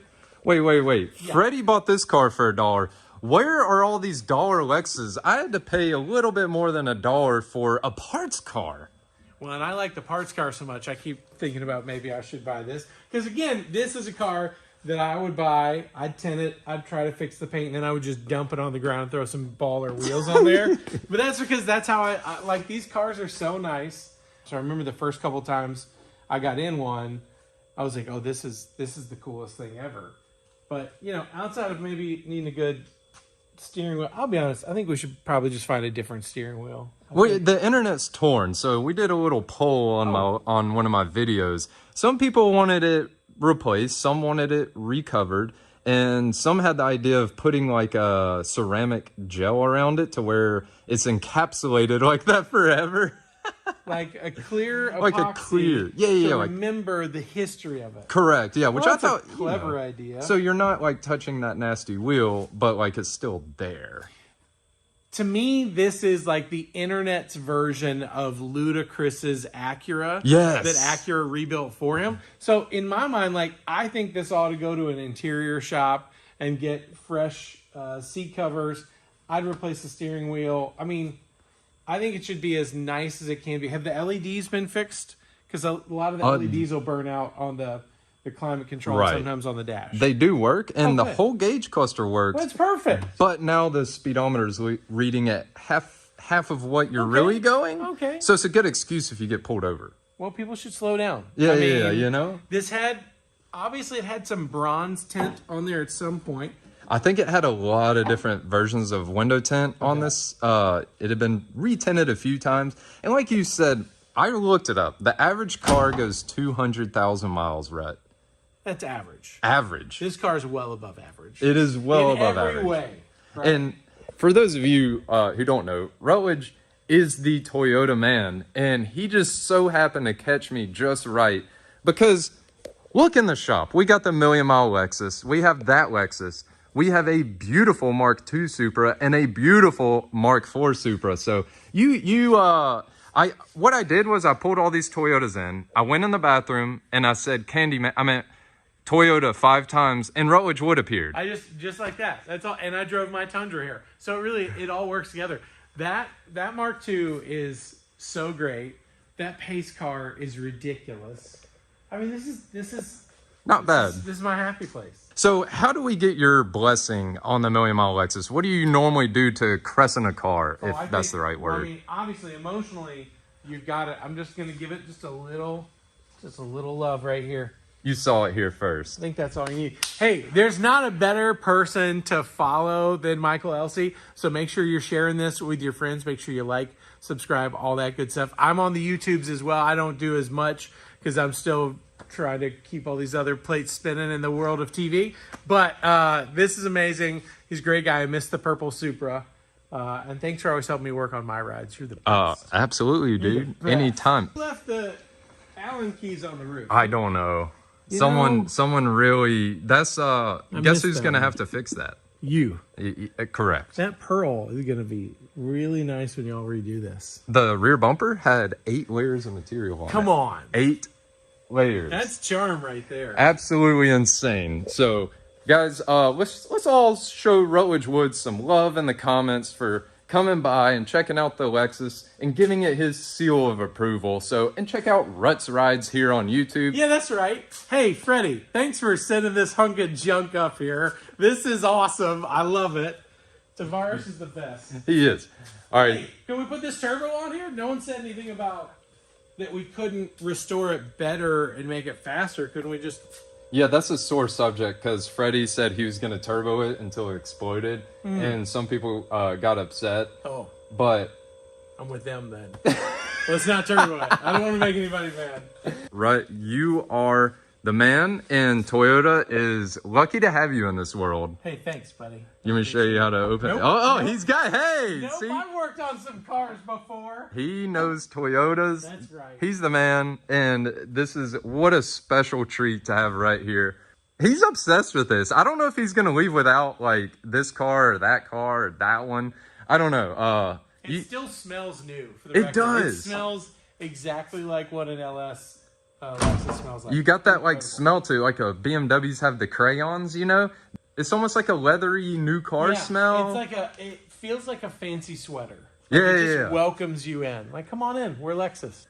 Beautiful. Rutledge, love you, bro. Love you, bro. You're the Thanks man. for having me. Yes, sir. I'll just get to work sanding this quarter panel. Next up on the Lexus, we take the bumper from Party the Parts car just to use as a template to make sure that the fender is fitting up correctly to the bumper. After we confirm this, We'll move on and put the original bumper back on to verify the fitment. We are dangerously close to having this fender totally repaired. Our good bracket has been swapped over, and it's time just for the fun of it to see what this looks like fitted up on the car. Now that I have a good idea of how the bumper is supposed to fit, I'm going to take the original million mile bumper and hang it on the car to see what kind of fitment we're working with here. I mean, I think we're okay. I think this bumper isn't what I thought. It looks like they took a cutoff wheel to it right here. It lines up right here where it's supposed to. It looks absolutely mangled and destroyed, but I think I can fix this. I know we can use this bumper. I know we can fix it, but I'm gonna have to take it to a friend's body shop and fix it there because I don't have all the materials and tools needed to fix this. So let me show you how we're gonna address this at his shop. The bumper is stamped with the PUR notation, which means this is a polyurethane bumper. And unfortunately, we cannot melt a staple into it or melt the bumper because it turns into a liquid form. Therefore, we have to brace up the back of this bumper and use a filler rod to fill in this massive void. Check it out, we got some mesh reinforcement here. We determined this is going to be the best way to structurally fix this bumper. This is almost like reinforcing concrete with rebar, right? So we got panel bond on top of the mesh. And he's brushing it on in there. We got this so it doesn't ooze out everywhere. I haven't seen someone paint like this since I watched them paint the Picasso. You, sir, are an artist. We're gonna brush that in and let it cure for like a day. I think we'll be fine. I don't think this will ever crack. That's gonna be solid. That 3M panel bond's no joke, so. Thank you, sir. No problem. I'm back at the shop. This has officially cured. Let me show you how intense this panel bond is. I mean, they literally use this stuff to hold cars together, so let's have a look. So I was actually trying to take this off that Dalton put on because I messed up. I didn't heat it up enough to push this low spot down enough. So I'm actually going to heat this up and try to push this low spot out. I'm not a perfect person. Let's see how we can fix this screw up that I did here. Sorry, Dalton, that I wasted your time on this. I feel like this is going to be a good bonding experience for us all together, pun intended. And I think we'll get through this. I'm gonna refit the bumper and make sure everything's good. So if you're in the Birmingham area and need quality products like 3M stuff, panel bond, I got all this from Rosars in downtown Birmingham. I got this re-panel bonded because I had to heat it up and sacrifice it. So I had to strip all that back off and put this back on. But it was, that stuff was so hard to get off. Like, I really trust this repair. I do not see this giving us any issue. Now that the back of the bumper is fixed, we're going to melt this polyurethane filler rod down into the bumper so that it'll properly bond and fill in this massive crack. Alright, after a ton of fitting and refitting and fitting again, check it out. I think we're good. That was a lot of work. It fits. So I think we're good to strip this bumper down. Now that we know we are going to use this original bumper, it is time to start the labor-intensive process of stripping down all the old layers of paint down to the bare plastic. It is very important to get all the old material off since it's already failing and flaking. We don't want to put new material on top and risk it falling off. We are using the whole PPG catalog on this Lexus from primer all the way up to the clear coat, and these materials are specifically engineered to bond and work together, so we do not want any contamination. Woo! My air sander unfortunately cannot fit down in these small cracks and crannies, so I spent the rest of the day sanding all of this down by hand. I think my fingertips are gone now, and I don't want to use a chemical stripper because I think that could seep down into this plastic and come back and haunt us later, and I don't want that, so I'm taking the safe approach here on this front bumper. Like the late Whitesnake once said, we are living on a prayer, brother. The front bumper is officially stripped down. That took forever to do. I did finally spend some money, and I bought a aftermarket corner light, and it seems okay. It's not the best quality, but I think it'll be all right. And let's see how this bumper fits now that it's all fixed.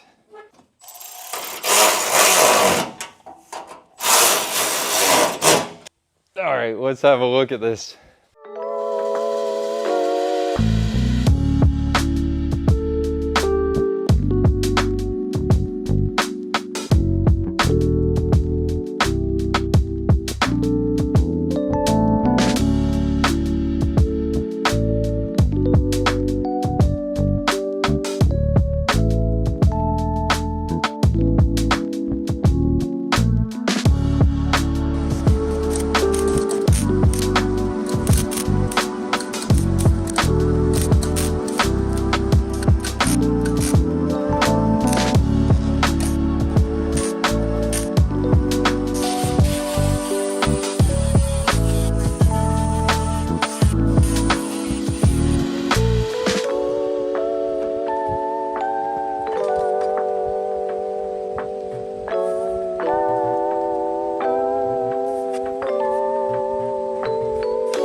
So I just dusted a little bit of primer on here and I have some guide coat. Then I have a flat sanding block so we can hit this and see where our high spots and low spots are.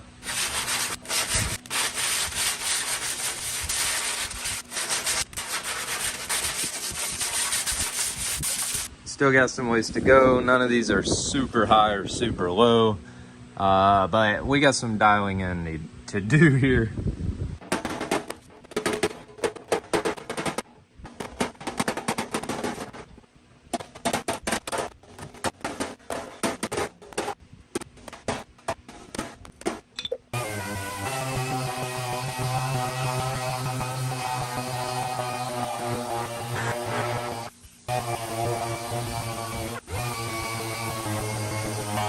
See, the fender is super close now. Pretty much all the guide coat sanded off. This is a huge win. This fender is totally fixed and the bumper's totally fixed. Both are ready for primer. They fit magnificent. That means we can give the silver bumper back to Party the Parts Car.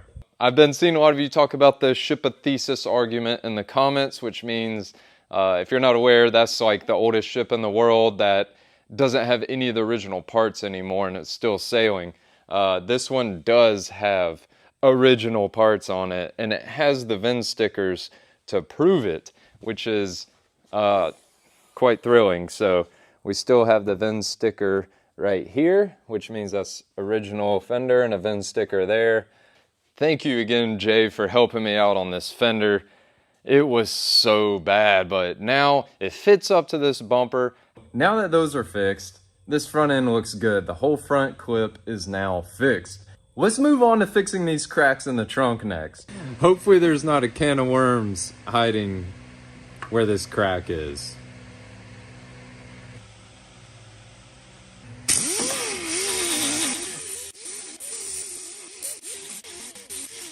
I think we're okay. I finally caught a break. There's not a ton of filler or anything crazy right here. it just cracked. That might be the first sign of real like fatigue I've seen on this car, which is impressive for 1,000,000 miles. You'd think like spot welds would just be falling apart and stuff, but they're not at all. Very impressive. Let's do the other side and then weld these holes up.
This is why you clean things and assess what you're doing, because guess what?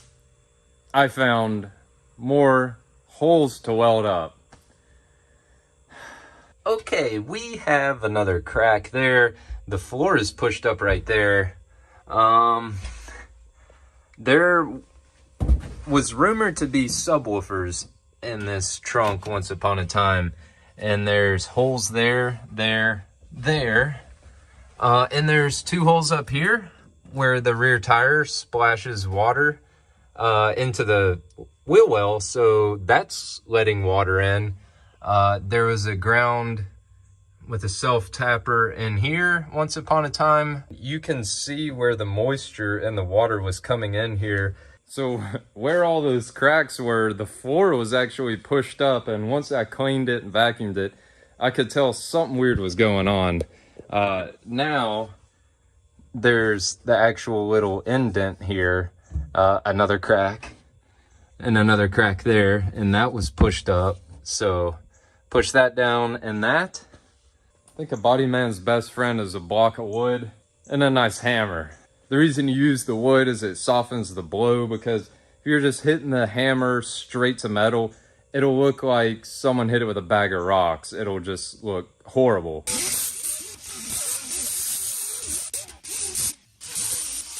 Hey Winslow, if you had to guess, how many aftermarket holes are in the trunk of this car? 20? 32. I was curious about all this surface rust in the trunk. Well, I knew there was a crack, and I knew there was those other weld points, but I didn't know we had perforation in the trunk, I think it's called.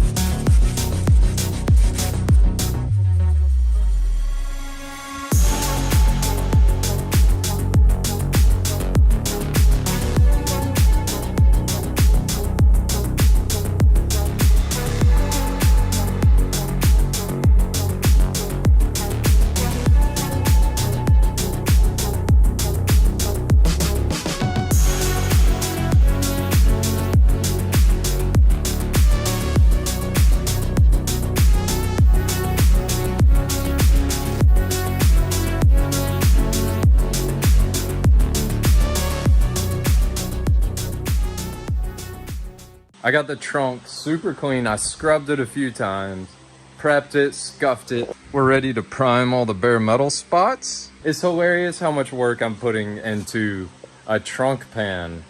We gotta fix it, but look how much better it looks already with like all scrubbed down. All that was just surface rust, thankfully. We caught it just in time, so It's time to prime all this and seal it up.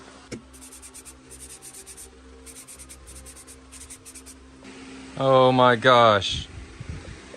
It's like a brand new trunk now.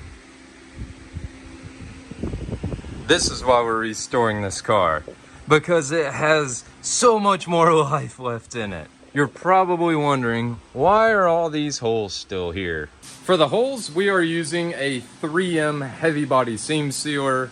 The part number is 08308. The reason I'm putting the seam sealer on is because I don't want to weld all these holes up next to a fuel tank. There's all kinds of gas that's gonna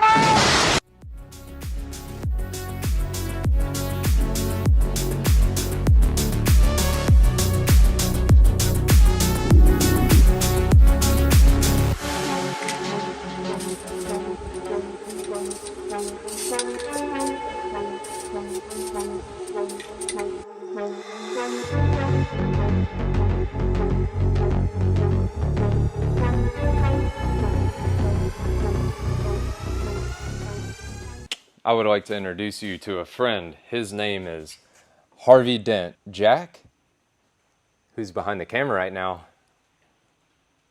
show your face.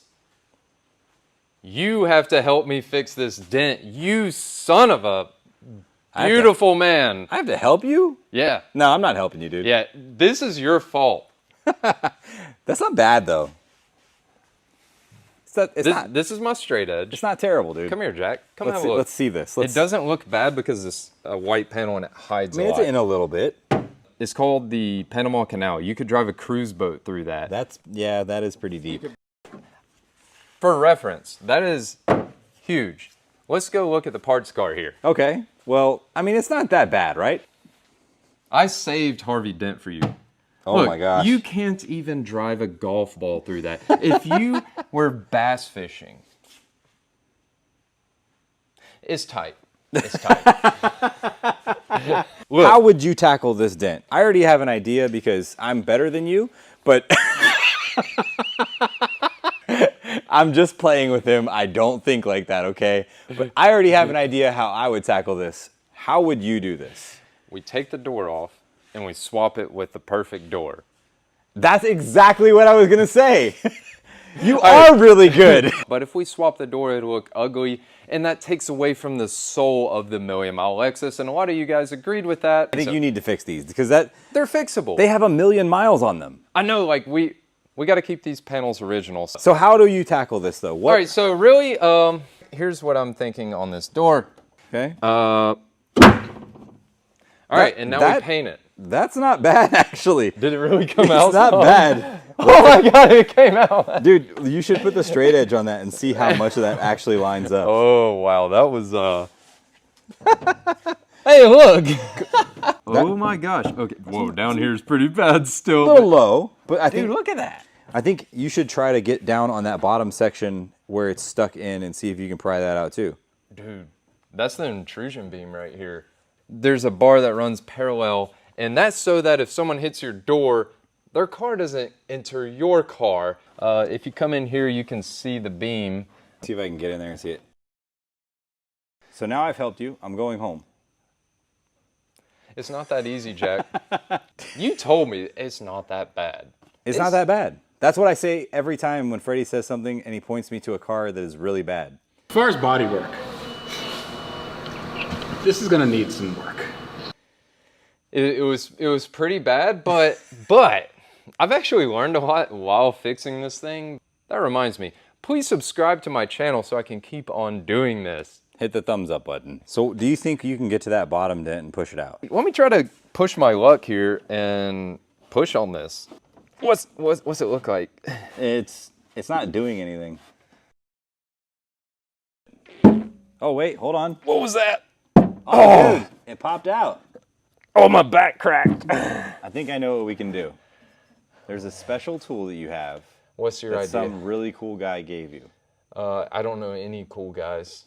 Okay, well, some idiot gave it to you. Oh, Jack. Yeah. Yeah, you gave me the maxi dent. Okay, yeah. I think we need to pull down here first. Look, that's in pretty far. So. Oh, okay. That is so correct me if I'm wrong, but whenever you have a body line or a crease and a dent in the center, you want to pull that out first because it's putting tension on the whole dent, so it needs to be relieved.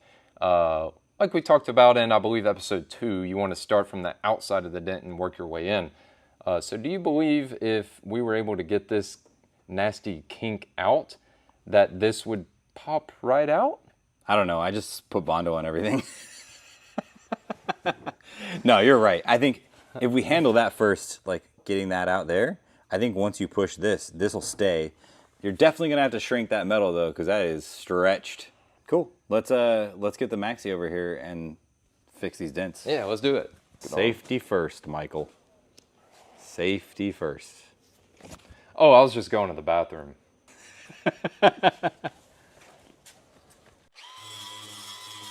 I got that grounded down so we can weld some wiggle wire to this and yank it on out. Oh, hey, Jack, I forgot you're still here.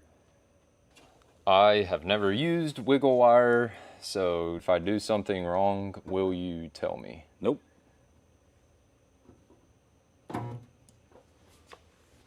You did it right. Really? I was like, I know Jack will say something before I shock myself. No, you won't shock yourself with this thing. For real. This is probably the best tool anyone's ever given me. It's a great tool for pulling dents. We're gonna take these claws. I've seen people use these, and I'm just learning with you guys right now. What is this? This is a slide hammer. This is my best friend in the body shop industry. Look at that, boom. Perfect. Like most of my tools, I got this off Amazon. I am really good at spending little money because I usually don't have any money. So I found what tools work the best that are cheap. And if you use your brain so these don't fall off, you go from the top. Is that how that's done? Yeah, see, now they're not going to keep falling off. Yeah. It's getting late. Science. What people don't understand is it's late in the shop, and you've been editing all day. You've been a busy guy. A little bit. Let's see this. Let's see what happens here. Hey. Oh. Oh my gosh, dude. Did it come though? Like all the way out. Like that. Oh. Yes. That's freaking perfect. Okay, so now do you know how to take the wiggle wire off? It's easy. No, I don't. Grab a pair of pliers. Wiggle it? Yes. Really? Yeah, just wiggle it back and forth. It comes right off. Pun intended. All right, so the dent came out, but we still got a lot going on, and it's oil canning, like really bad, just like the hood was in season 1, episode 2. So stupid. All right, I'm gonna hold pressure on this while I get this knot out. Actually saw it move. People need to see the stance.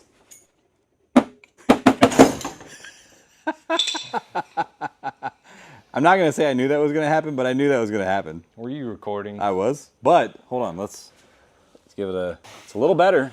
It's a little better. Up high, it's still canning, but... Dude, down here, look at that. Oh, I can see it's still a little bubble right here, so I'm going to try to...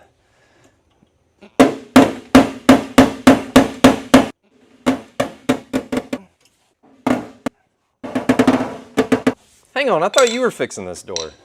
I am helping.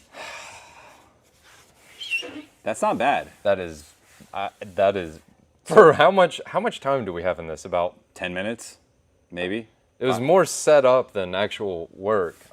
It's the prep. Everything is always about the prep. Very true, very true.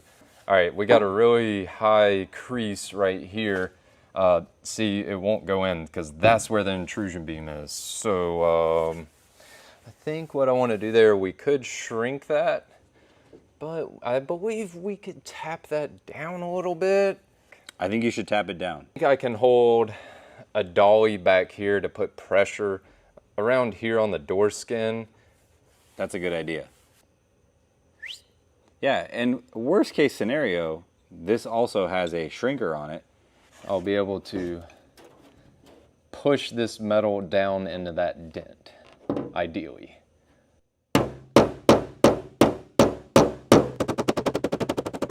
So we're literally trying to move it down, hammer off, and I think it's actually working. It looks better.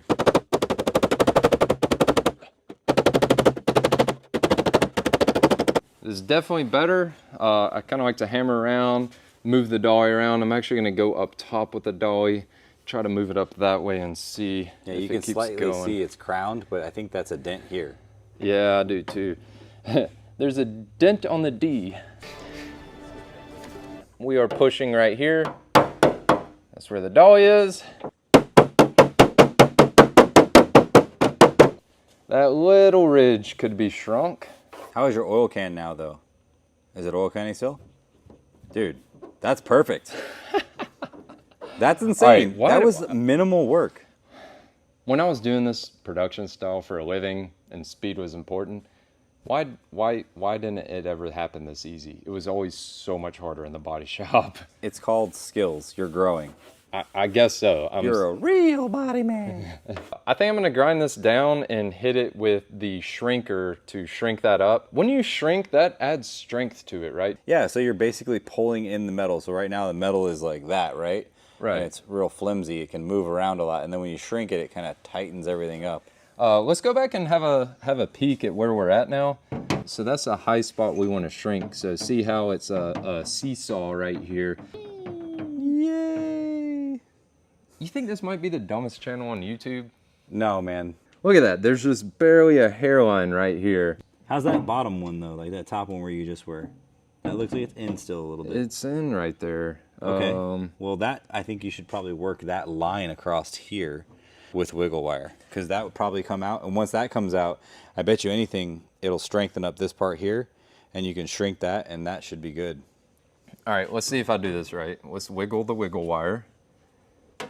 Oh, that is so nice. Oh, that is... Look at that. Dude, there's no holes. No holes. There's no holes to weld up and hookworm, and dude, that's great. But yeah, we're definitely... Oh, you call it hookworm? I call it wormhole. We're in the South, brother. This is true. I'm further south than you, though. Florida is not really a part of the South. Florida man's a different man.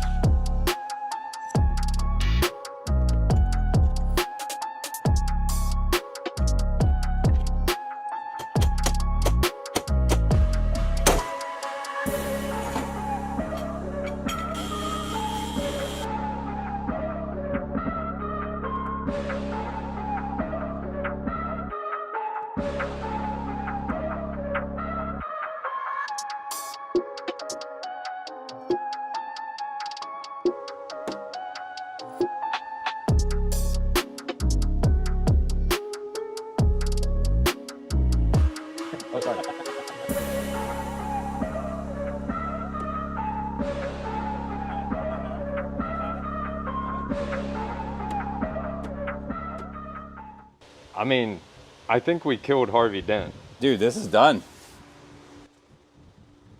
Goodbye, Harvey. Yeah.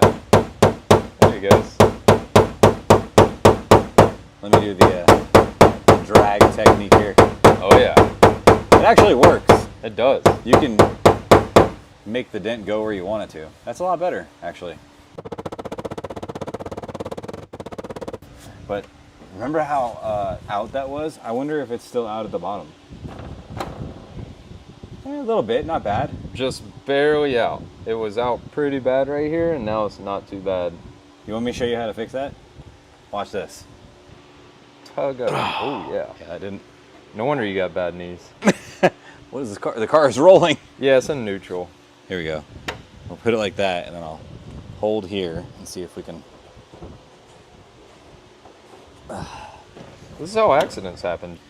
Look at that, though. Oh, yeah. A little closer, not much. It's closer. I mean, that's acceptable at this point. Now we're going to shift our focus to trying to get this annoying high spot down. And we failed at getting it down by tapping, so we're going to shrink this dent down with a maxi, which involves heating it up and rapidly cooling it. We are going to use a cold, wet cloth. Ideally, we would use cold air, but we don't want to turn the compressor on this late at night because it's really loud. The rear door is officially dentless. Yes, it looks better. The car looks better. It looks better. You know what? Hey, I forgot. I'm glad you guys catch some details because I screwed up and I swapped the gold cap onto this car, and guess what? I just got in. I actually got the right tool now, so I can take this guy off and put it onto the white car. Yeah, that's gold. Look at that. That's fancy. You know, gold and purple, signs of royalty. Yeah, royalty. Dude, we're tired. Your eyes are halfway closed. Yeah, man, I really appreciate you guys helping me get here, and especially with this car. I'm just glad I was passing through Alabama. I mean, yeah. You know, like it just happened to work out. I'm not gonna sleep good with that dent in that door. So we gotta fix this before we go to sleep. Oh my Dude, that's worse than the back. We now go all in on fixing the front door using the same methods we did on the rear door. Lots of pulling with the slide hammer, and while I pull the low spots up, Jack will hammer down the high spots, and we got this massive dent sorted out effortlessly in a record amount of time. I am beyond thrilled. Dude, come on, son. I mean, come on. Dang, son.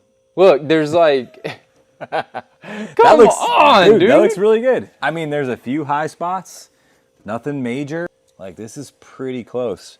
It might look a little crude on camera, but remember the meteor holes here? Yeah, it's strong. It's not flexing. Way stronger than it was, for real. Yeah, this side here was really, really bad. That was flexing. Everything is good. I'm very happy with that. Speaking of flexing, it's a Flexus. It's a Flexus. That's right. A million-mile Flex. You came up here to help me with this thing. We knocked these doors out like it was nothing. We really didn't spend that much time. I think we're just tired and we're hot. We got a late start. I'm not tired. I'm not hot. You're not hot? Let's keep going.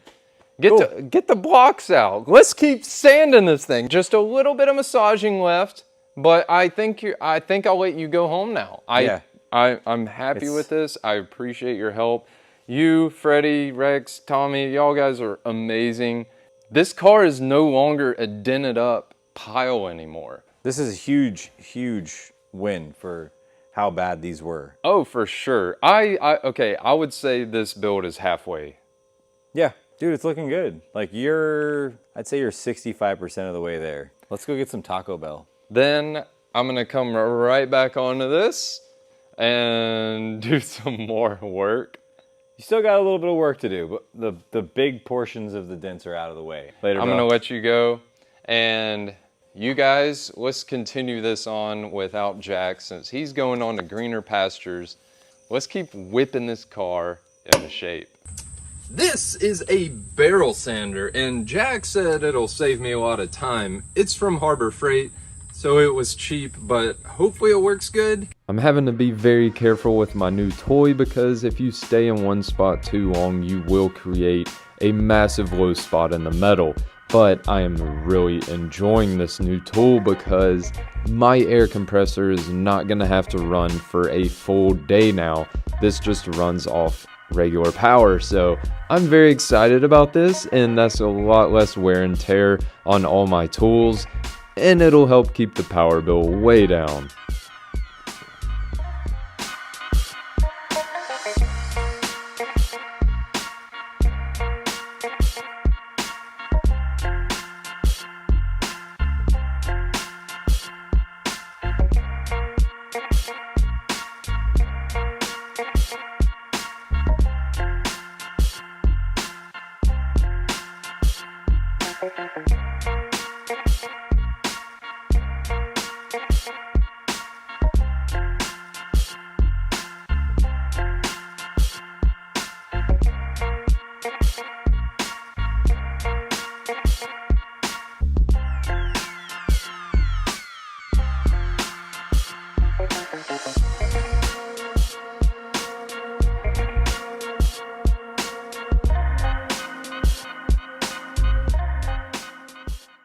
It got dark. I almost got it stripped down. This is definitely one of the tougher parts of the build, which is stripping down all these layers of paint, but this thing looks so wild. It looks like a Cybertruck. I think it just needs to be polished up and we'll just leave it in bare metal. Oh man, this is cool. I just have to finish the roof tomorrow. All right, I'm gonna take a shower and flush my eyes out some more. Not much left. I came back nice and fresh the next morning and finished off the roof, the sides, and all the other small spots that I didn't get to. All the paint is finally stripped off the LS400, and it is time to assess what we found while stripping the paint off. There are more surprises. In our quarter panel, we have a nice hidden dent here. You can see is too deep to fill, so that dent needs to be pulled out. And over here, we found more wormholes in the door, but this time they actually pulled it out and got it flat. Our quarter panels are as straight as a strip of bacon, so I'm just gonna simply unroll these quarter panels. This is a worst case scenario here. They decided to cut reliefs into these quarter panels.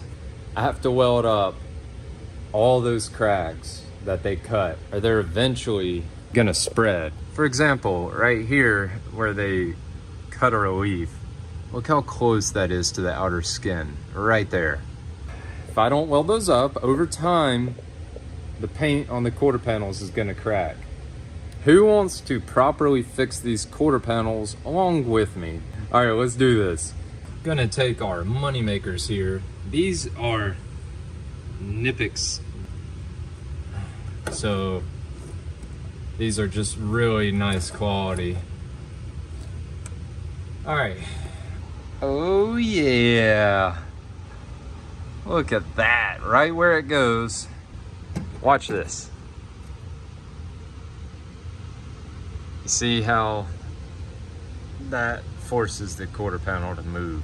So when that gets pushed up, it bows the quarter panel right here. So that's why it looked horrible. It's time to clean all the old paint and rust off and weld each one of these slots up.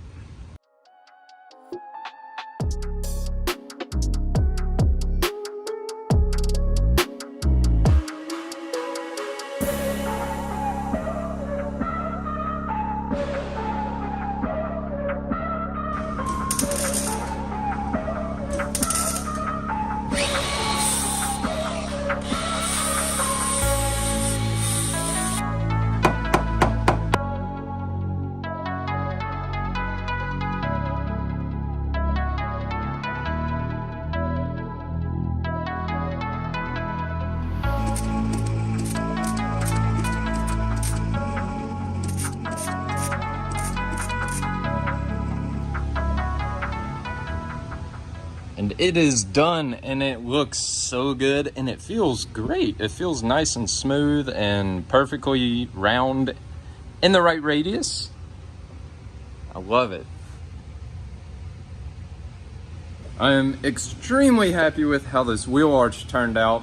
Now I'll just do the same thing on the other side, so that'll be a duplicate of what I just did on this side, so I'll knock out the next side. I then jump right back into fixing some of the other dents that I discovered while stripping all the paint off this car.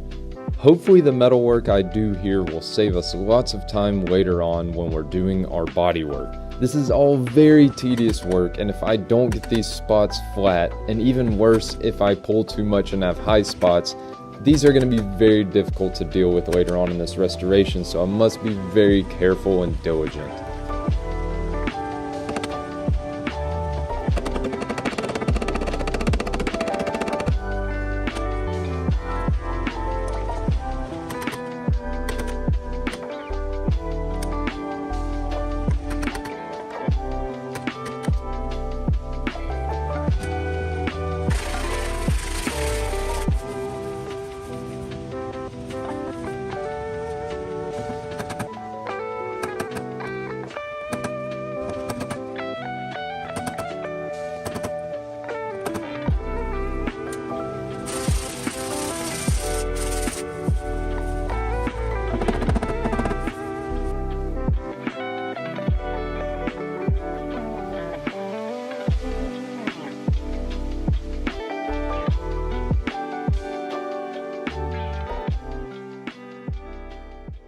When I'm attacking something like this, what I'm seeing is there's a slight body line right here, and then the stamp here. So I'm gonna try to pull this body line up, and then I can pull this part of the dent out, and then pull out this roll right here, and then all of this should lift up.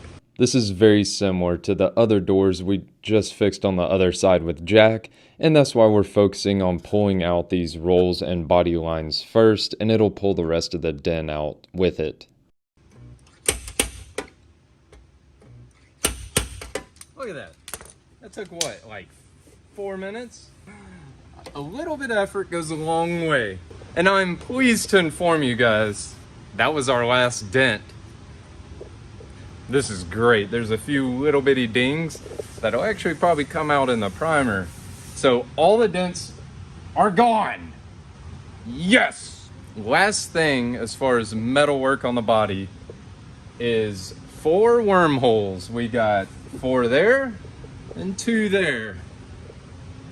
Let's weld these guys up. We saw these same wormholes on our left front fender when we did that repair.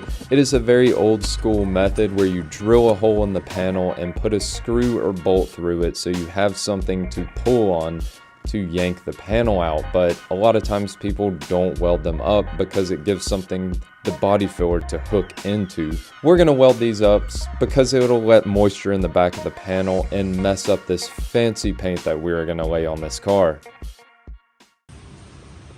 Right, these are now filled and it's actually smooth. It's not really high or low. Same right here. So we are in good shape. All right, all the major metal work's done. Now we need to go see our friend Jay at Solvent Division. We're taking the LS 400 on the road so that we can use his paint booth to prime this thing.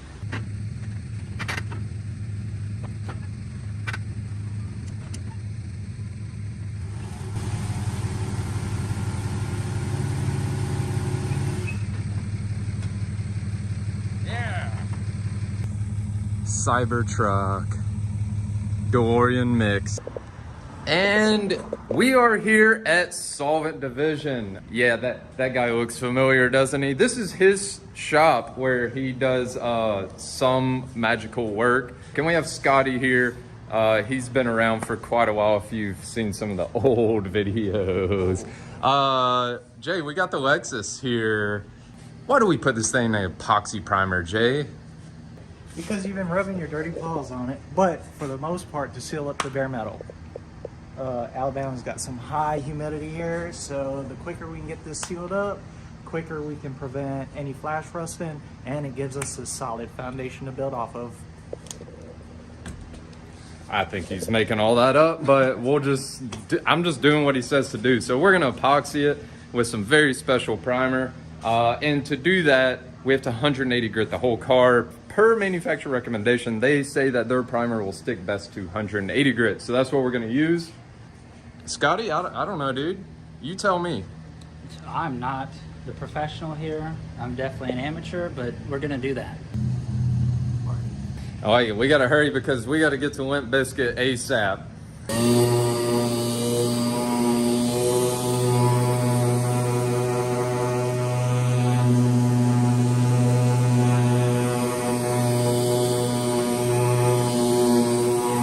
He's getting the glass clean so the tape will stick to it.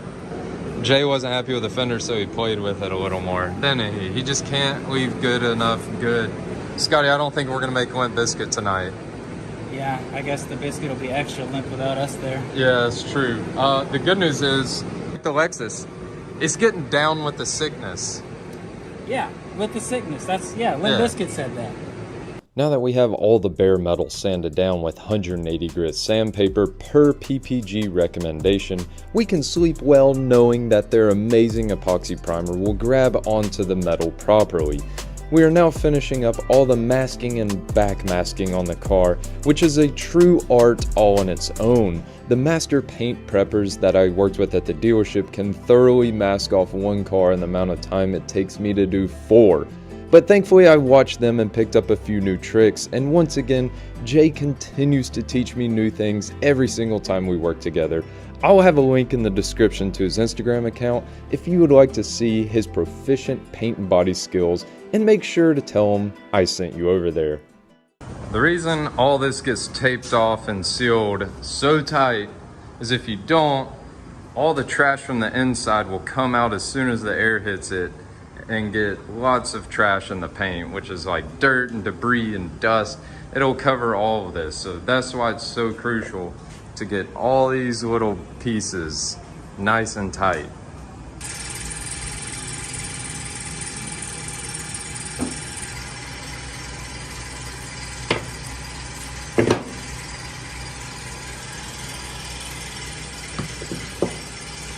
This is my new primer gun that we're gonna try.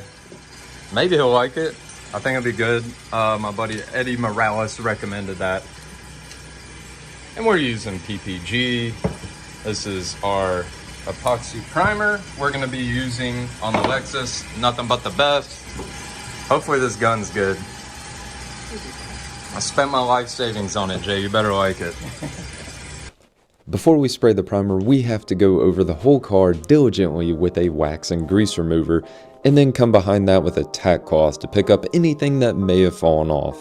You can pick up all kinds of little tricks by being in other people's shops, such as taping the top of your paint container so you don't make a mess. And now, we're getting the primer mixed with our activator to a 2-to-1 ratio, recommended by PPG.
Alright, Jay just sprayed our first coat, and we have to go ahead and mix this because it has to sit for 15 minutes before we can spray it after we mix it with the reducer or activator?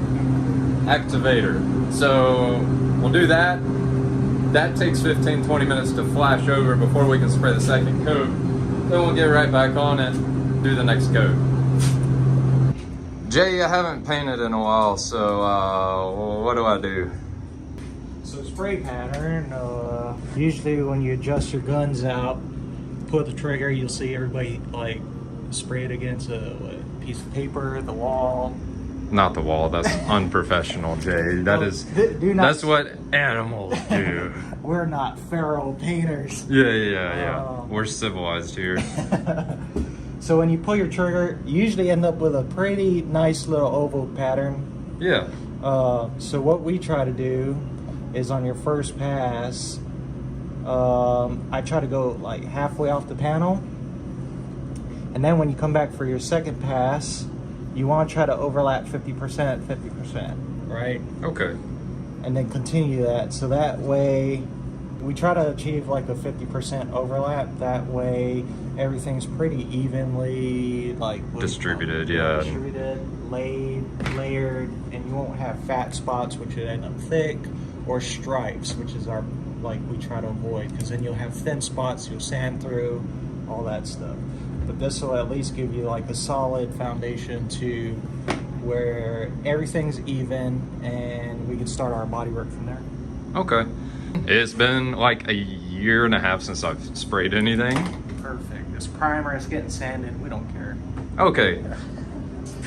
No big deal if I screw up. Well, it's not that we don't care, but it's no big deal if there's something that happens. We need to sand it out anyway.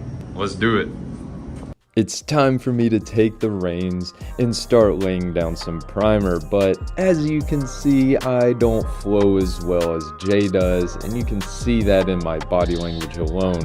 But this is great practice, and again, if I screw up, we can always sand it down and make it work.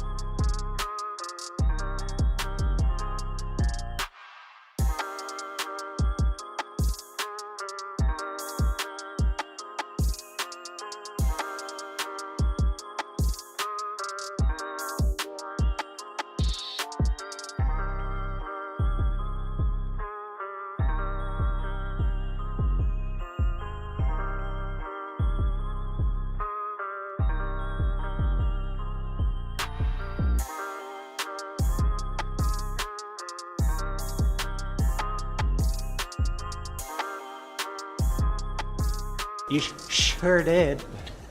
Well, we got a lot done this episode. We had Jack come over and knock out those nasty doors, and now they're nice and straight again. A lot of fun. I love stripping paint down, but the real fun was when we came here to Solvent Division with my buddy Jay. He came in clutch once again, and we got some epoxy primer on this car. Thank you, Jay, for letting us use the booth. How long does this have to sit before we can start blocking and body working? So they usually sit, I mean, I think it'd have to be at least a week to 3 weeks. Judging how wet the roof is after our last coat of primer, we might have to play with it. I got a little carried away. I'm learning what I do wrong and what I do right. It's seat time like everything else, right? Gun time, working on speeds, distances, all that technical stuff that I don't really know myself, that I'm still learning, but y'all don't know that yet, you know? It really is just playing with the guns, figuring out what's going on with how do you spray, how do you move. I think it's fine, man. The epoxy gives us a solid base to build off of bare metal, gives everything else a good base to bite into, helps with adhesion and flash rusting, which is a big deal. But we can now see what we're really working with. As he and I were spraying, I saw many imperfections in the body, but it's all close enough to where it can be body worked. Yeah, so it sounds like I have an idea. So you're going to want to stay tuned for the next video, because I have yet another special treat coming up. It's all one color. It looks so good. Yeah, I'm excited about it. Got a big, long laundry list of body work we're going to have to get done, but it's a good start, so it'll be fun. Yeah. The first step is to block down the epoxy primer so we can find all of our low and high spots that need to be body worked. The reason we do this is once there's shiny paint on the car, you will be able to see all these imperfections. It is very challenging to find these high and low spots in the car when it's in a dull flat color primer, so we use things like guide code to visually show us where these imperfections are located. As you can see in the video, There's darker areas where the flat sanding block is not making contact with the primer, which indicates a low spot. These can be fixed by skimming a light coat of body filler on there, and if there's enough thickness in the primer, you can keep sanding until the dark spot goes away. And well, this is what it looks like after multiple passes of getting everything as flat as possible. You can note most of these spots are where we had to do heavy metal work. You guys remember John? He helped me with my Supra. And the Supra's on the frame machine. That's John, he's the man. He's really good at everything, so he's over here giving us a huge hand on this because we got a lot of work to do. That's actually an understatement of the century. And as we look over here, John is now blocking this door. You can see his sanding strokes are going the full length of the door just to give it some nice consistency. It's now all hands on deck to get this thing bodyworked and blocked down so we can move on to the next step, which is polyester primer. We spent countless hours during this step of the restoration, sanding and blocking panels to get them as smooth and flat as possible. Now we do have a time deadline on this car, so we had to be very careful with time management during this step, because some restoration shops will spend over a year on this part alone of the restoration, and that's why some restorations you hear costing over 6 figures for just the bodywork alone.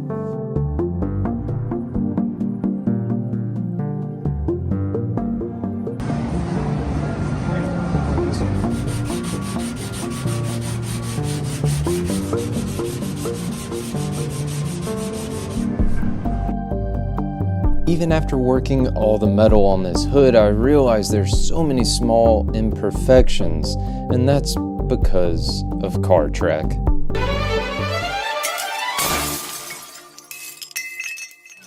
Sanding down body filler is a lot harder than it looks. What you need to do is feather it out. As you can see around the edges, it gets very light, and you cannot even feel that when it gets to this point. Because if you can feel a hard edge, you're gonna see a hard edge.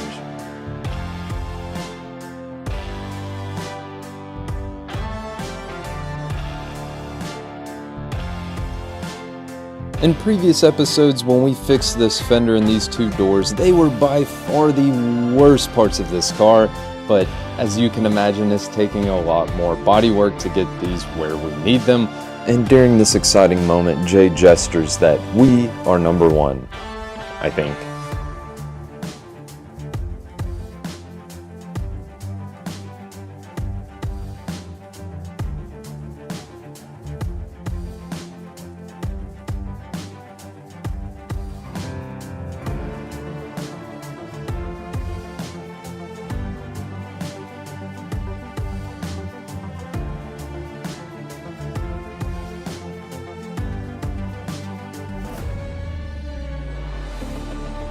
Masking tape is one of the most simple but effective tools in the body shop industry. Jay is carefully making sure the body line stays straight and where it needs to be in the fender, which will work wonders for our final product.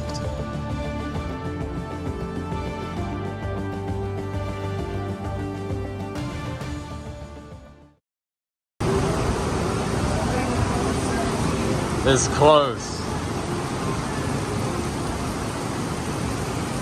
It is pouring out here. Well, it just went from about 110 degrees to 100. 100% humidity. Yeah, all the humidity. This is what happens in Alabama. Just so much humidity. Whew, good thing this car's not bare metal anymore. It's a mess in here. We have a huge update here on the Lexus. We have been doing a lot of sanding and a ton of body work on top of the epoxy primer.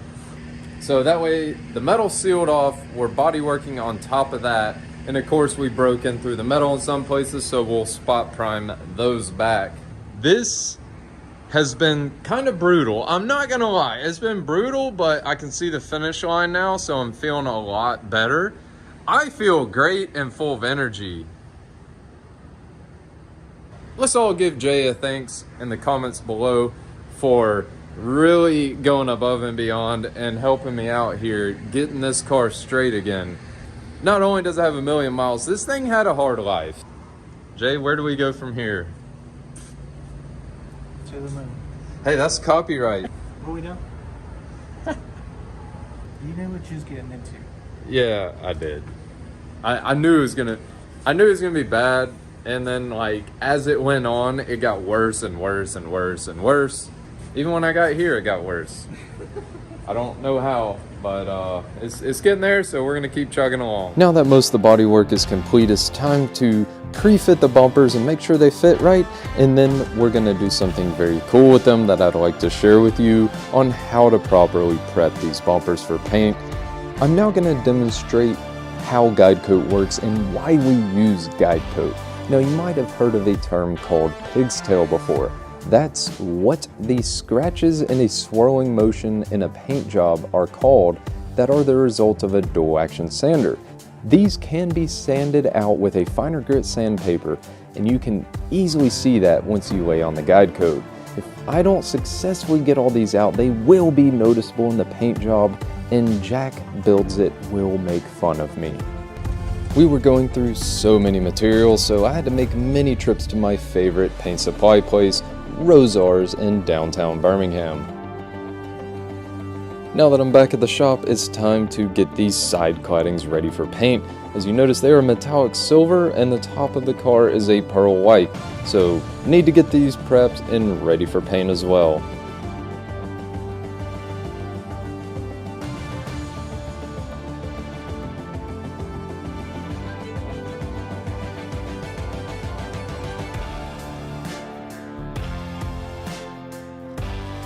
Let's take a moment and think about how many times these door handles have been opened, and judging by the amount of claw marks in there from people's fingernails, I'm going to say at least 8, and I think that's accurate because these have about 8 layers of paint on them just like the rest of the car, so all this has to be stripped down. Next step is blow all the dust out of the car, get it masked up, and we're going to spray epoxy primer on the bare metal and then go over the whole car with a thick polyester PPG primer.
The reason we are putting down a thick coat of polyester primer is so that we have a nice surface to block one more time before we lay down our sealer.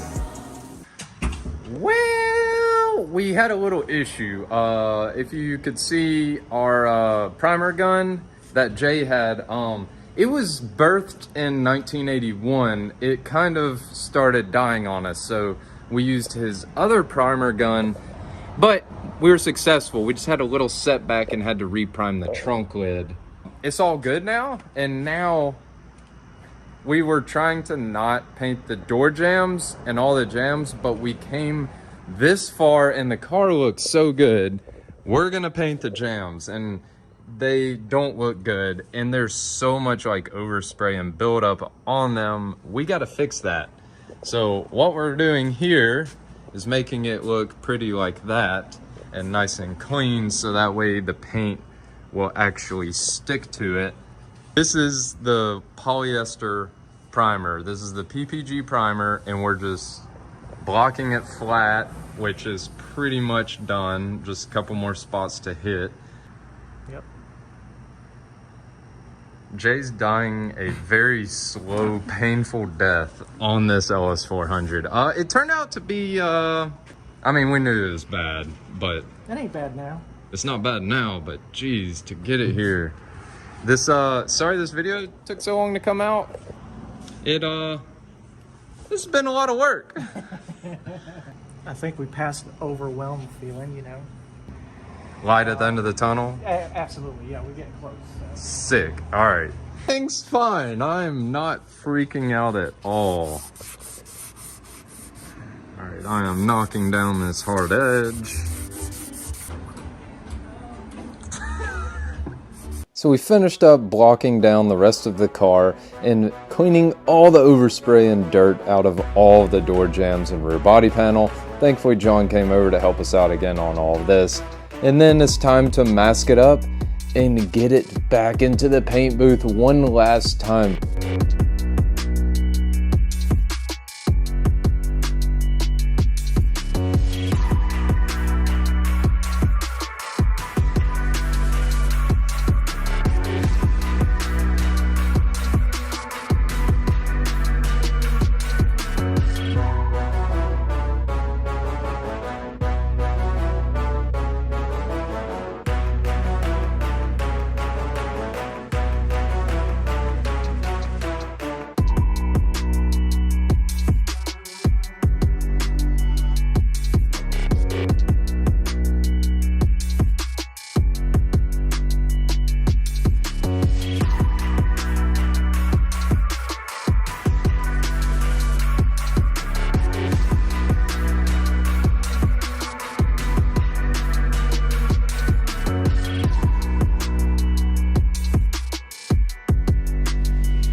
The time has come to finally paint the Lexus. Jay here, Solvent Division, check him out on Instagram. This is gonna be really hard for him to do. Pretend I know nothing about the paint process. You know nothing. I really do know nothing, so can you walk us through? We've gotten up to polyester primer. What the heck do we do now? There's a few steps we got to take since we did shoot polyester primer. You have to go over with a urethane sealer. This also helps with getting even coverage on our color. We'll let that flash off, do its thing, come back with our white base coat, and then we'll come back with what would be our pearl on top of the white, and then finish it off with our clear coat. All PPG and Deltron, so super nice stuff. Might as well use some really good materials here. You obviously already spray PPG a lot. Things changed halfway through the plan. We weren't going to do the jams, but found like previous paint work starting to let go, and we all the flaking. Yep, started to flake off. So we just went ahead and got rid of all that stuff. This is what puts the luxury in Lexus. Ooh, the Lux. The Lux. So there's a lot of Lux, and that one can right there is. How's my gun doing? It'll be alright. She got a little clog. We got through that though. I thought it was the end of the world, like the band AEM said. It's the end of the world as we know it. Yeah. Yeah, you know. Never heard of it. I asked this guy a lot. This guy has like picked up a lot here and has really hustled to get this thing where it's at. Do you regret calling it a restoration? Yes, heavily. A scuff and spray is what we should have called it, so we could have just rolled it in and out same day. You know, I like to come in and spray a little bit. This is all really nice material. This is very expensive. So Let's see what we can waste. Jay, I'm gonna wait till we do a less important job. How about that? And I'll step in. I'll let you take the reins here. Yeah. Okay. All right. Jay's got this. Let me. Yeah. All right. You go on stage.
Two coats of base, 2 coats of pearl are done. What time is it, Jay? Yes. What are we about to spray, Jay? Hopefully our last coats of clear. BCU 2021 is a good product. The only reason we're doing this car. You got to go by your painter's terms, and that's what we're doing. That's what We got the Deltron, baby. How do you mix this stuff?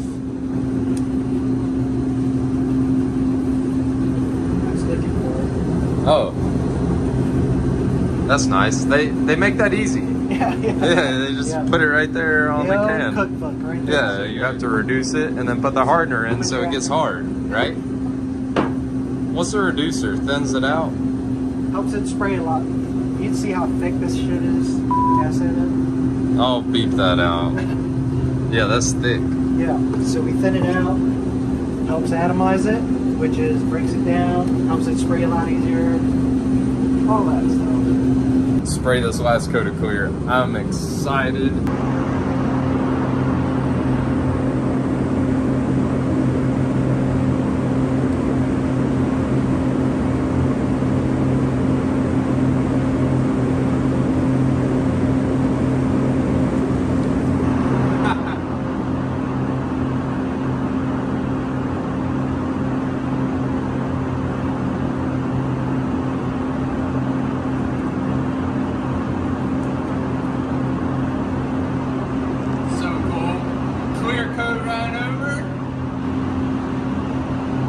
We carefully masked off the vent stickers and body stickers because they are way too old to peel off. There's no way of saving them, so the best alternative is to carefully mask them off and clear coat over them to protect them for generations to come.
What do you think? Went on kind of wet? A little heavy? Boy. Oh my goodness. It looks like you just poured water over it. That's the best compliment you can give a painter, by the way. Did you see his eyes light up? I've never seen him do that before. It'll be dripping off the hood here in a second. Oh! Hey Jay, what'd the doctor say to the chestnut? I don't want to know. Oh. Our clear's flashed off, We can go look at it now. so we can go take a look at it. Why'd you make me wait 30 minutes for this? Just to make sure we ain't dripped it to the floor. You do the honors. Oh, me do the honors. Open up. It really laid out so flat. There's like no texture to it. Watch So your paws. Is this why we get the expensive clear? This is why we get expensive clear. Dang. Bro, what'd you think? Not bad. We gotta make sure we ain't got no hangers, but Dude. hey, we're good to go. It looks very wet still. Can I touch it? And don't touch it. Harvey Dent. Oh yeah. Dude, Harvey Dent's gone. We got a couple of nibs to get. Remember how many dents there were in this? Like, Don't remember. oh my God, Jay, I thought you were kidding. Shut up. Hey, you paid for the gallon, I gave you the gallon. Yeah, we can get that out. It's not that bad. Okay. Depending on, like, usually if it was up in this crevice, it'd probably be pretty tough, but seeing that it's on a flat panel, we can cut that off with a razor blade, wet sand, buff it flat, it'll be all right. Okay. Check this out. Come check this out. Ooh. How bad was this? Oh, this is the famous I don't know what you the did. monster truck what you did there? Bondo filler. This was the Da Vinci. It was sculpted of Bondo. Seriously, we saved this Fender. All right, so it looks perfect, right? The VIN sticker, the almighty VIN sticker, we taped it off so it doesn't get color on it, but then we clear coated over it to keep the clear from lifting and peeling and to help preserve this beautiful VIN sticker to prove that this is indeed the original Million Mile Fender. It's so late and we can reconvene on this tomorrow. Are you gonna be able to sleep good now? It ain't over yet. When I arrived the next morning, Jay already had the car sitting out in the sun, gleaming like the true luxury Lexus that it is, showing off this beautiful pearl white color. It's Christmas morning here at Solvent Division. Let's open up our Million Mile present. Wrapped up real tight, son.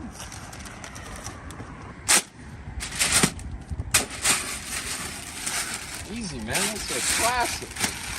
By the way, my wardrobe came from the trunk of this car. Here you go. That is for me, and it fits. Yeah, it's nice. Thank you, Freddie. I washed it once. I think it looks like 1,000,000 miles and $1 million. I feel like we put $1 million worth of labor into it. It's just too bad no one's gonna be able to look at it. It's too bright. Too bright. We need sunglasses to look at it. Still very tired, mainly because those street tacos we got last night. Our celebration was quickly dampened because I forgot. We still have to paint these claddings metallic silver and a few other trim pieces that have to be painted white. Now here you see me using guide coat once again, but for different reasons here. You can see the texture and the primer and the guide coat filling in that texture.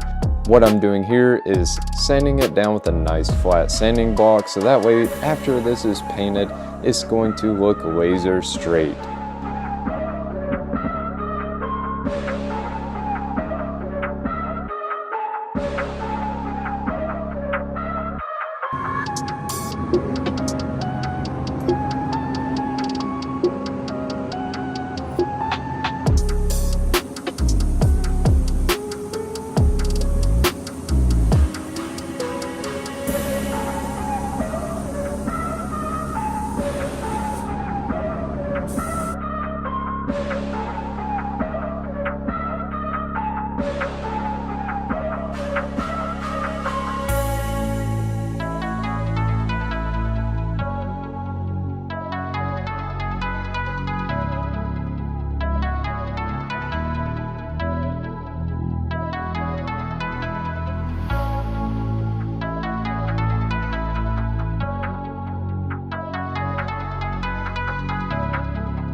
clear coat. Clear coat. This stuff actually looks really cool matte, but it's gonna be so much better with the clear coat. So yeah, this is how we do it. We got the two-tone done. Very nifty, very nifty. All right, people of YouTube, come into the booth with us. Let's get the last 2 coats of clear coat. John, are you a subscriber of Elsie's World? Yes, I am. You are a subscriber of Elsie's World. Okay, well, you know what? Come on into the booth with us. We're all gonna party for the last coat going on the 1 million mile Lexus LS 400. I just jinxed him so bad.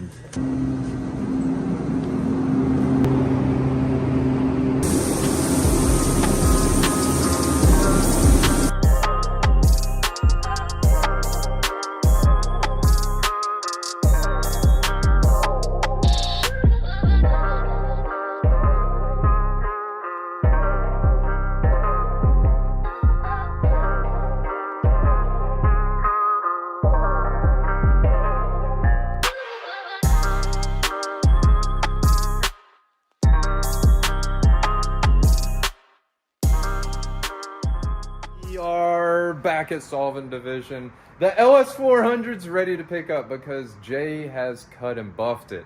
And we had to wait a minute for all the paint to cure and all that, so we want to do this car the right way. We don't want to rush it. There it is! I am very excited. It is pearly white. Pearly. PPG pearl white. The big old oyster for all that pearl. Jay is not only a painter, he is a magician. Y'all remember what this fender and this bumper looked like? Well, look at it now. Jay, you can paint, do metal work. Kinda and kinda. My buddy Dave at Dave's Auto Glass came and took care of the glass. He removed it, reinstalled it. That's the guy who does all this stuff at the Lexus dealership. Known him for years. Amazing. Thank you so much, Dave's Auto Glass. You're the man. Hey Jay, I got like 2 more coming. I'm playing, but not really. Next. Yep, roll this one out of here. We gotta make room. All right, on to the next one. I'm gonna get this loaded on the trailer, take it back to the shop. I suppose you can see how excited I am to see this thing shining once again back to its former glory. And I am extremely eager to get this thing back to the shop to get it put back together and driving down the road.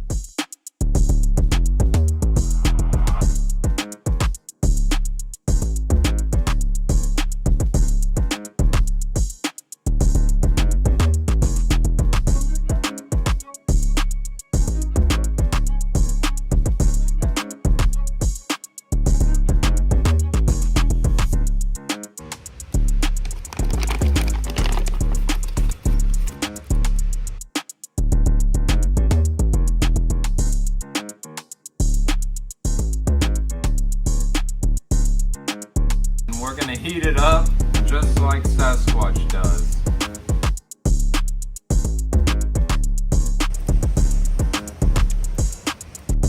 After enjoying my shop pizza, I move on to reconditioning all this plastic trim with Chemical Guy's VRP dressing.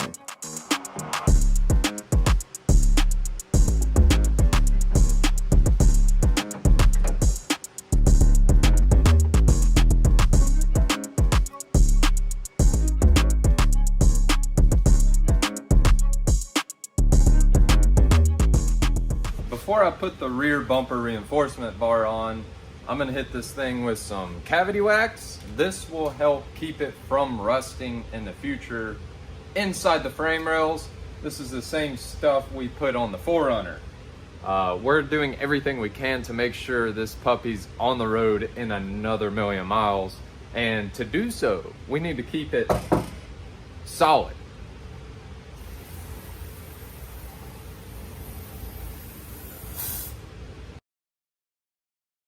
And once again, I also got nice zinc coated new hardware for the rear reinforcement bar. The old bolts were rusting and that rust will spread.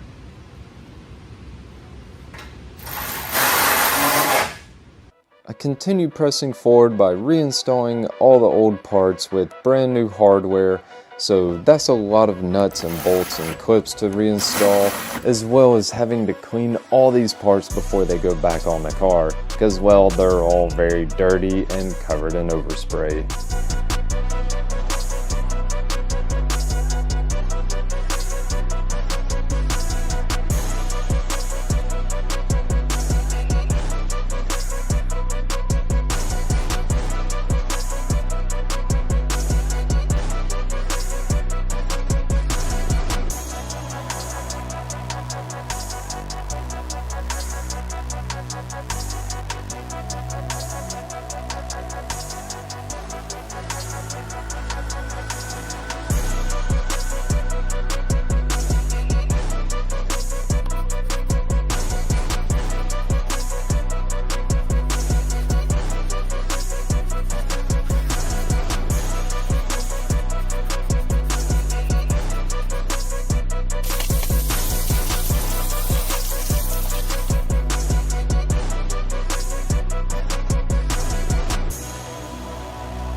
It finally looks like a Lexus LS 400 again, but it no longer looks like it has 1 million miles on it. Oh, wow. This is magnificent. This was such a daunting project, and to see it coming along is really starting to pay off. So many clips everywhere. Well worth the efforts because it's starting to look so beautiful and so wholesome.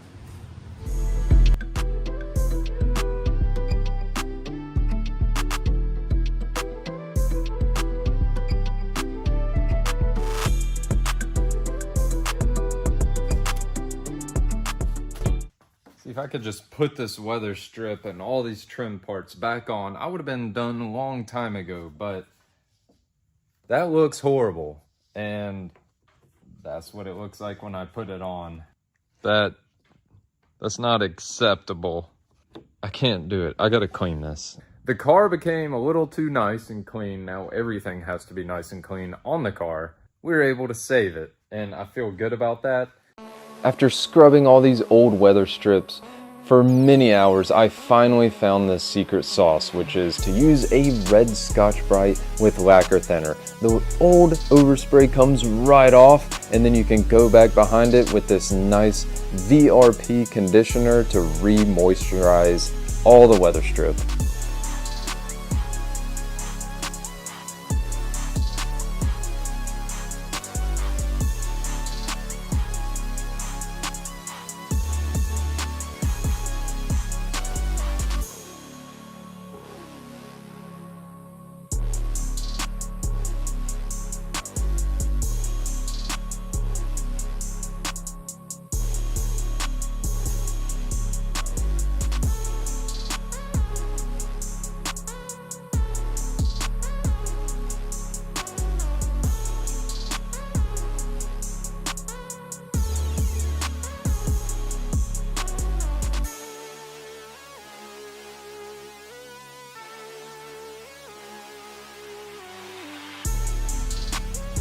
It's looking good.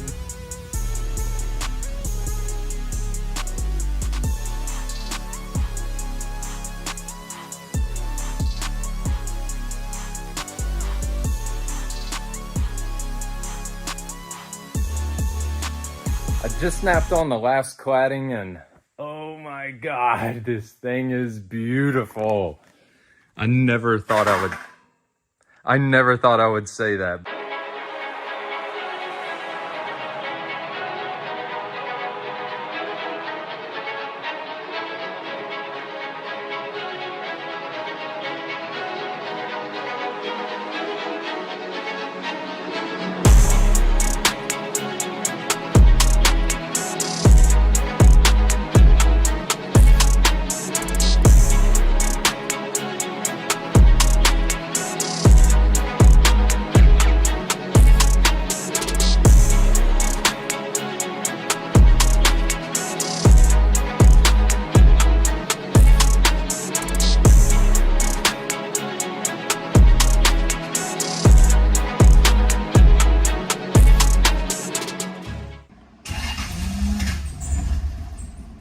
Been getting hard to start, and I need to move it out here shortly, and now it doesn't want to start at all. I think it's either fuel pump or ECU.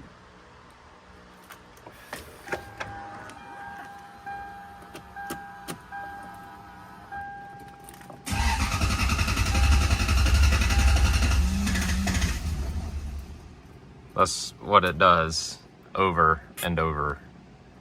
There's good news. There's an ECU over there. I'm gonna pull it out of that car and put it in the million mile Lexus and see if it remedies the issue at hand. I removed the glove box, a very disgusting cabin air filter, and dropped the ECU out, but run into yet another issue. They're different part numbers, so unfortunately they're not compatible. I guess my parts car is slightly newer than the million mile Lexus. I know you're busy, but there is a brand new Lexus LS 400 in here.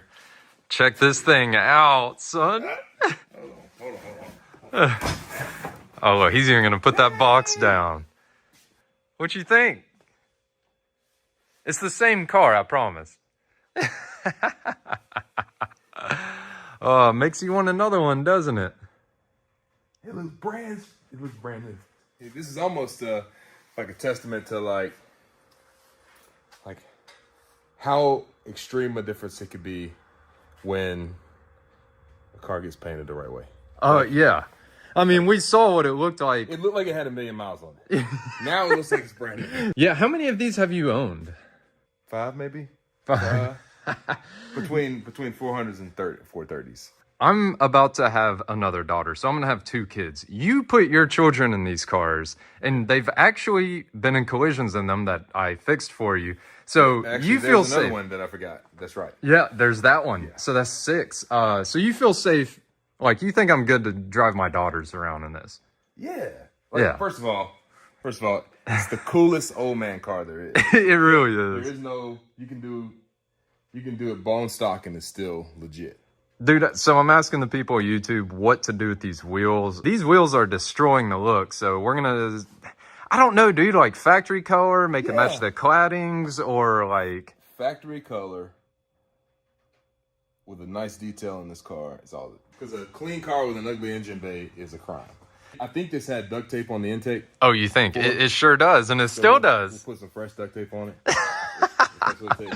Look at the weather strip. It's been cleaned and conditioned. I knew you'd like that. Oh, man.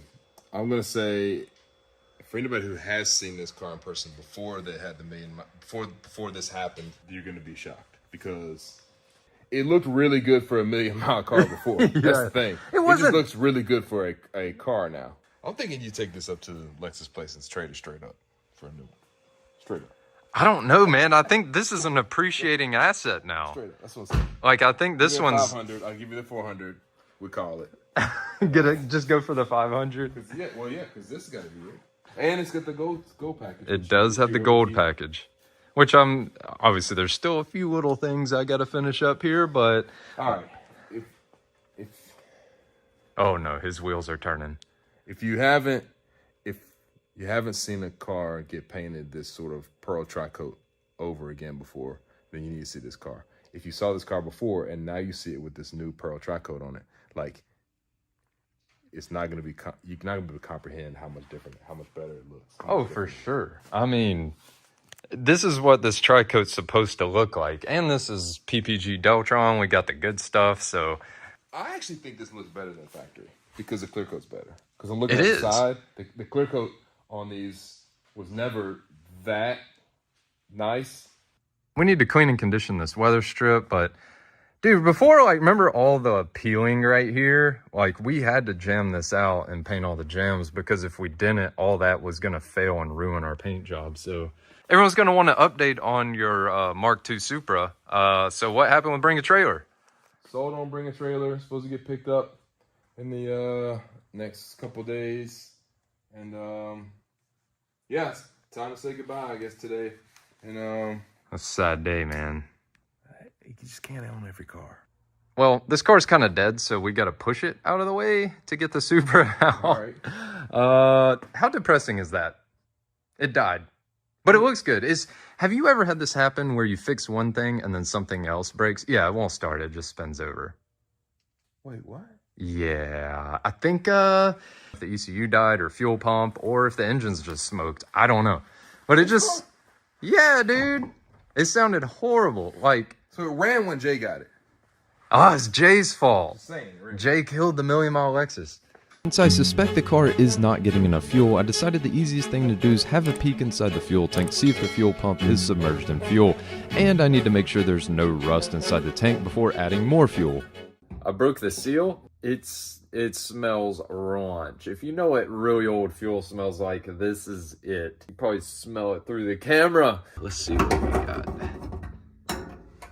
Oh, this is just the level sensor, so I'm assuming the fuel pump comes in from the back. Yikes. Okay, it's not rusty, so that's good.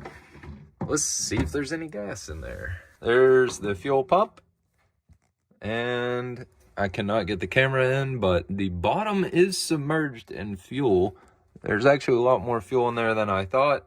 I think you can access the fuel pump if you take the rear seats out. Lexus made sure to hide all the 12mm bolts, but once I finally finished playing the game of hide and seek, I was able to access a small hole and thankfully found our fuel pump on the other side. Now, I've had some bad experiences in the past with failing fuel pumps that left me on the side of the road for hours, so I have a new fuel pump for this $1 million Lexus because I suspect this pump is very tired and I do not know how many miles are on it.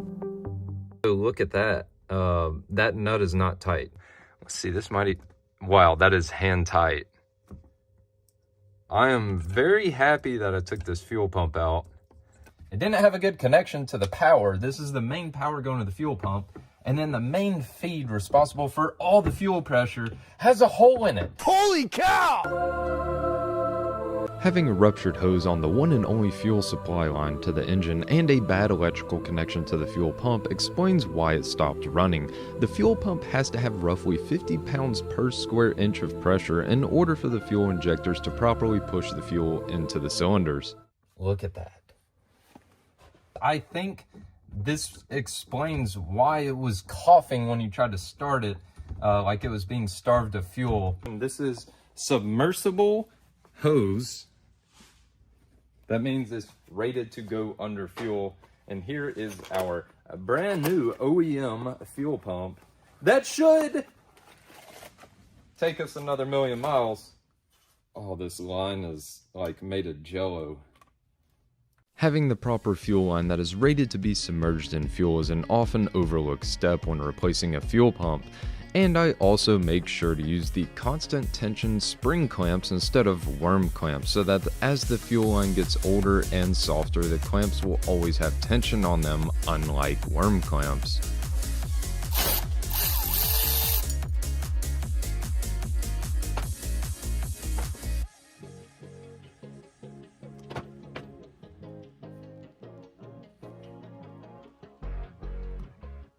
All right, this guy's ready to go back in. This is the heart of the $1 million Lexus. This is what pumps the blood to the engine to keep this thing going. So let's drop this back in and keep this heartbeat nice and fresh.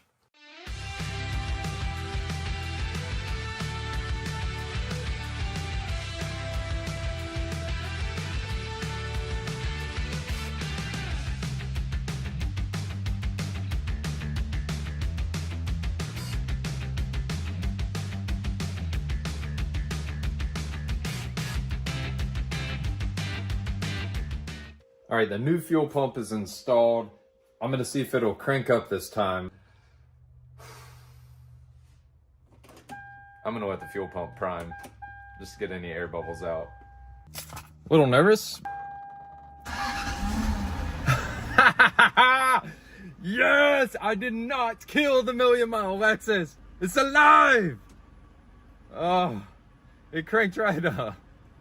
This whole time, it had a hole in the fuel line. That's all it was. I'm over here racking my brain, freaking out.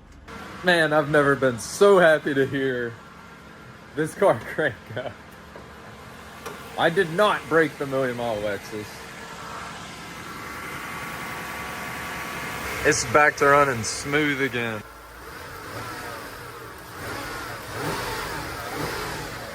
Even with the duct tape, it's still running good. I'm gonna let it warm up so we can do a compression test on it, because that'll really tell us, is this thing healthy? Man, it runs good.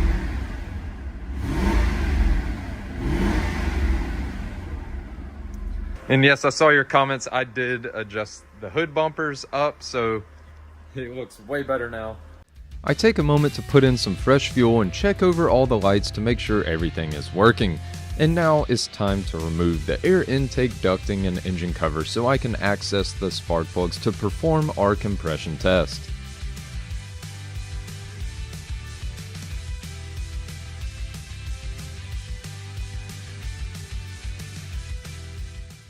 So the way we'll do this compression test is we pull one spark plug at a time, spin it over, and let the gauge pump up and see how many PSI or pounds square inch are in that cylinder. The spark plug looks good so far. I'm gonna inspect a bunch of stuff while I'm in here, hoses and whatnot, and make sure everything looks good.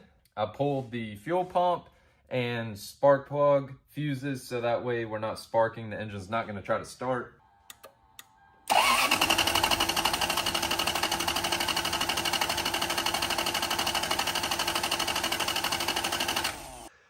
$220-ish. Okay, if all the cylinders are this good, then this car is gonna go 5 million miles. Oh, you healthy girl. Look at that. Number one we just did. So it should be 142 PSI, but number one we're showing 220 PSI, which that is a very cheap compression tester. It might be reading a little high. All right, so I'm just gonna go down the line. Well, this is what you get for buying cheap tools. The cheapo compression tester I got is now stuck in here and the tube's just spinning and I can't get it out.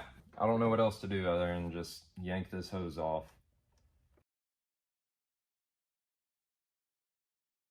You suck. Don't try this at home. I got the engine running. Just get some heat in here to try to yank this thing off. Ow! Ah! These wires are hot. They'll bite. Get off. Oh, dear God.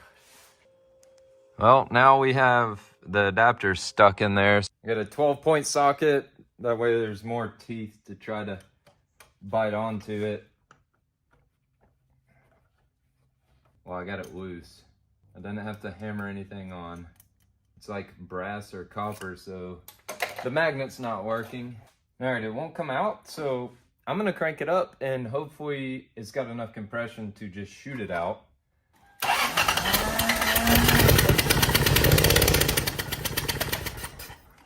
I saw it shoot out somewhere. There it is. That was dumb. Things don't always go to plan. And we're back. I borrowed a compression tester from a friend, so we're gonna go back and retest number one to see what it says, because there's a lot of inconsistency with these cheap compression testers. All right.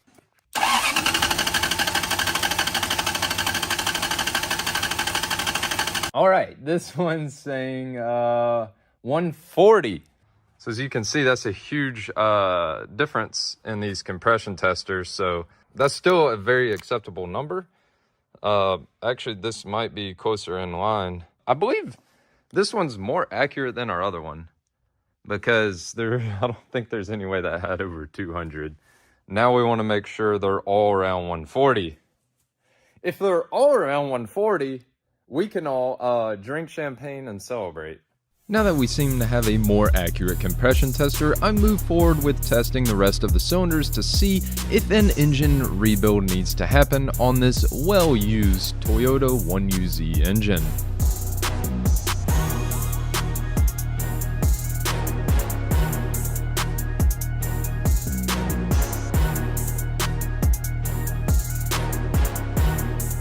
Alright, we just did our last compression test on number 8.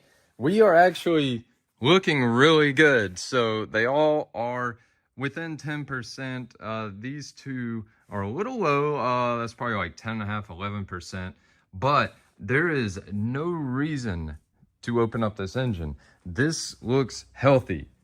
I can't believe this thing's still going. And it still has really good compression. It's time to get rid of the duct tape because that's probably creating air leaks. Before reinstalling the engine parts, I give them a nice bath and degreaser to remove all the oil and dirt that is coating them to help this engine bay not look so cruddy. You can see the new rubber intake tube hose from the parts car Lexus, so now we no longer have duct tape under the hood of this car.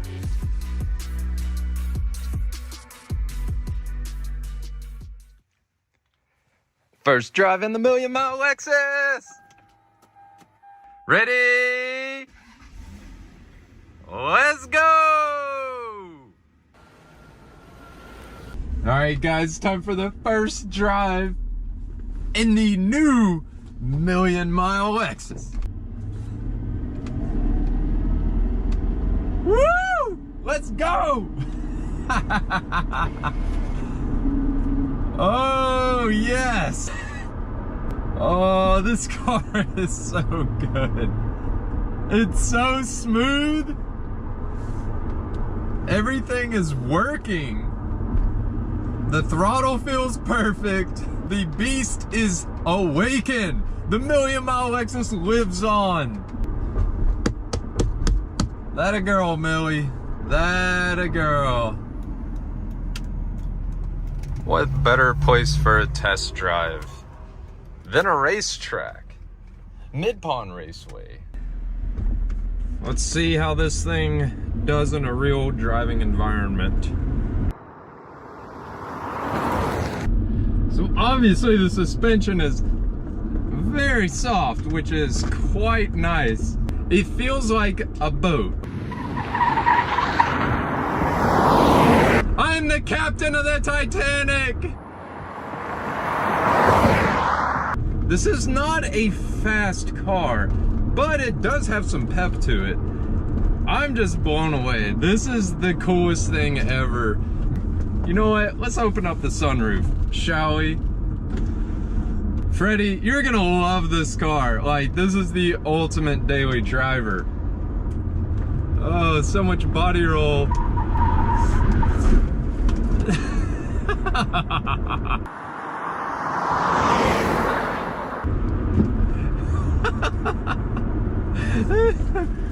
Woo!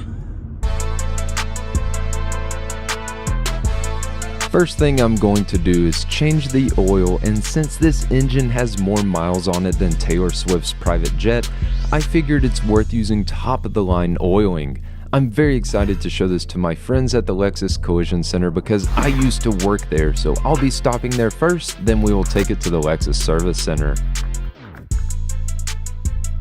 Drink up, little fella. We're going on an adventure.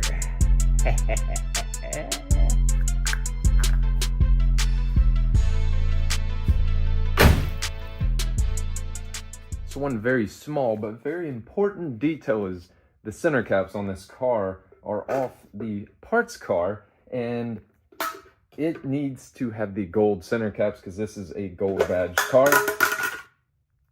So I am swapping those. Just a very minor detail. These, I carefully removed these from the other car. You can see these little teeth that grab on. So it's simply just doing that and removing that glue, and we'll get these off. Wow, look at those spiders. Yikes. I appreciate you all watching. If you're enjoying this content, please hit that subscribe button.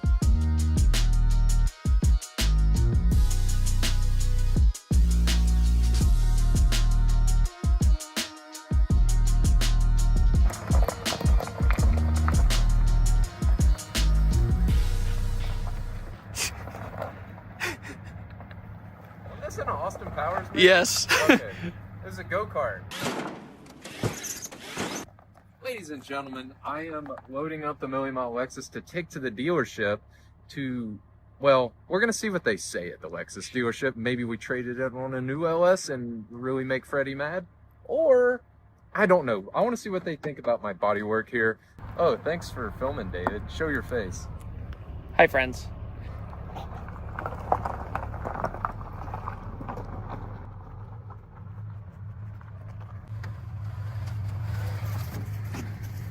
Let's give David a big thanks for filming. Make sure you go check out That Dude in Blue's channel, because he just did a professional review of this car, because he does car reviews professional. That was professional load up though. Am I really far this way? 1 sec.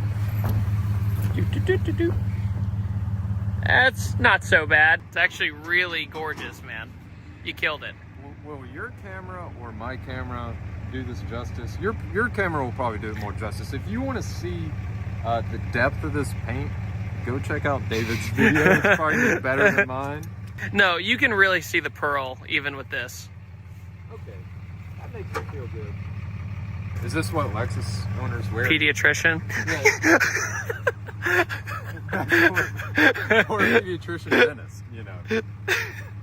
Are people gonna make fun of me in the comments? Probably not. I mean, it is your world, am I right? Yeah. You're just living in it, David. Unlike my car, since it's not mine, I'm gonna put 4 straps on it instead of just 1. Yeah.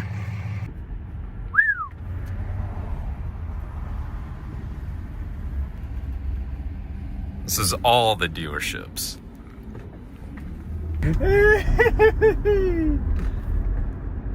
Oh, it's gonna be funny. We'll park it right here in the middle. Sir, if there's anything wrong with the car, you are the one that trained me. I didn't find you. This is what Lexus LS 400 owners wear, right?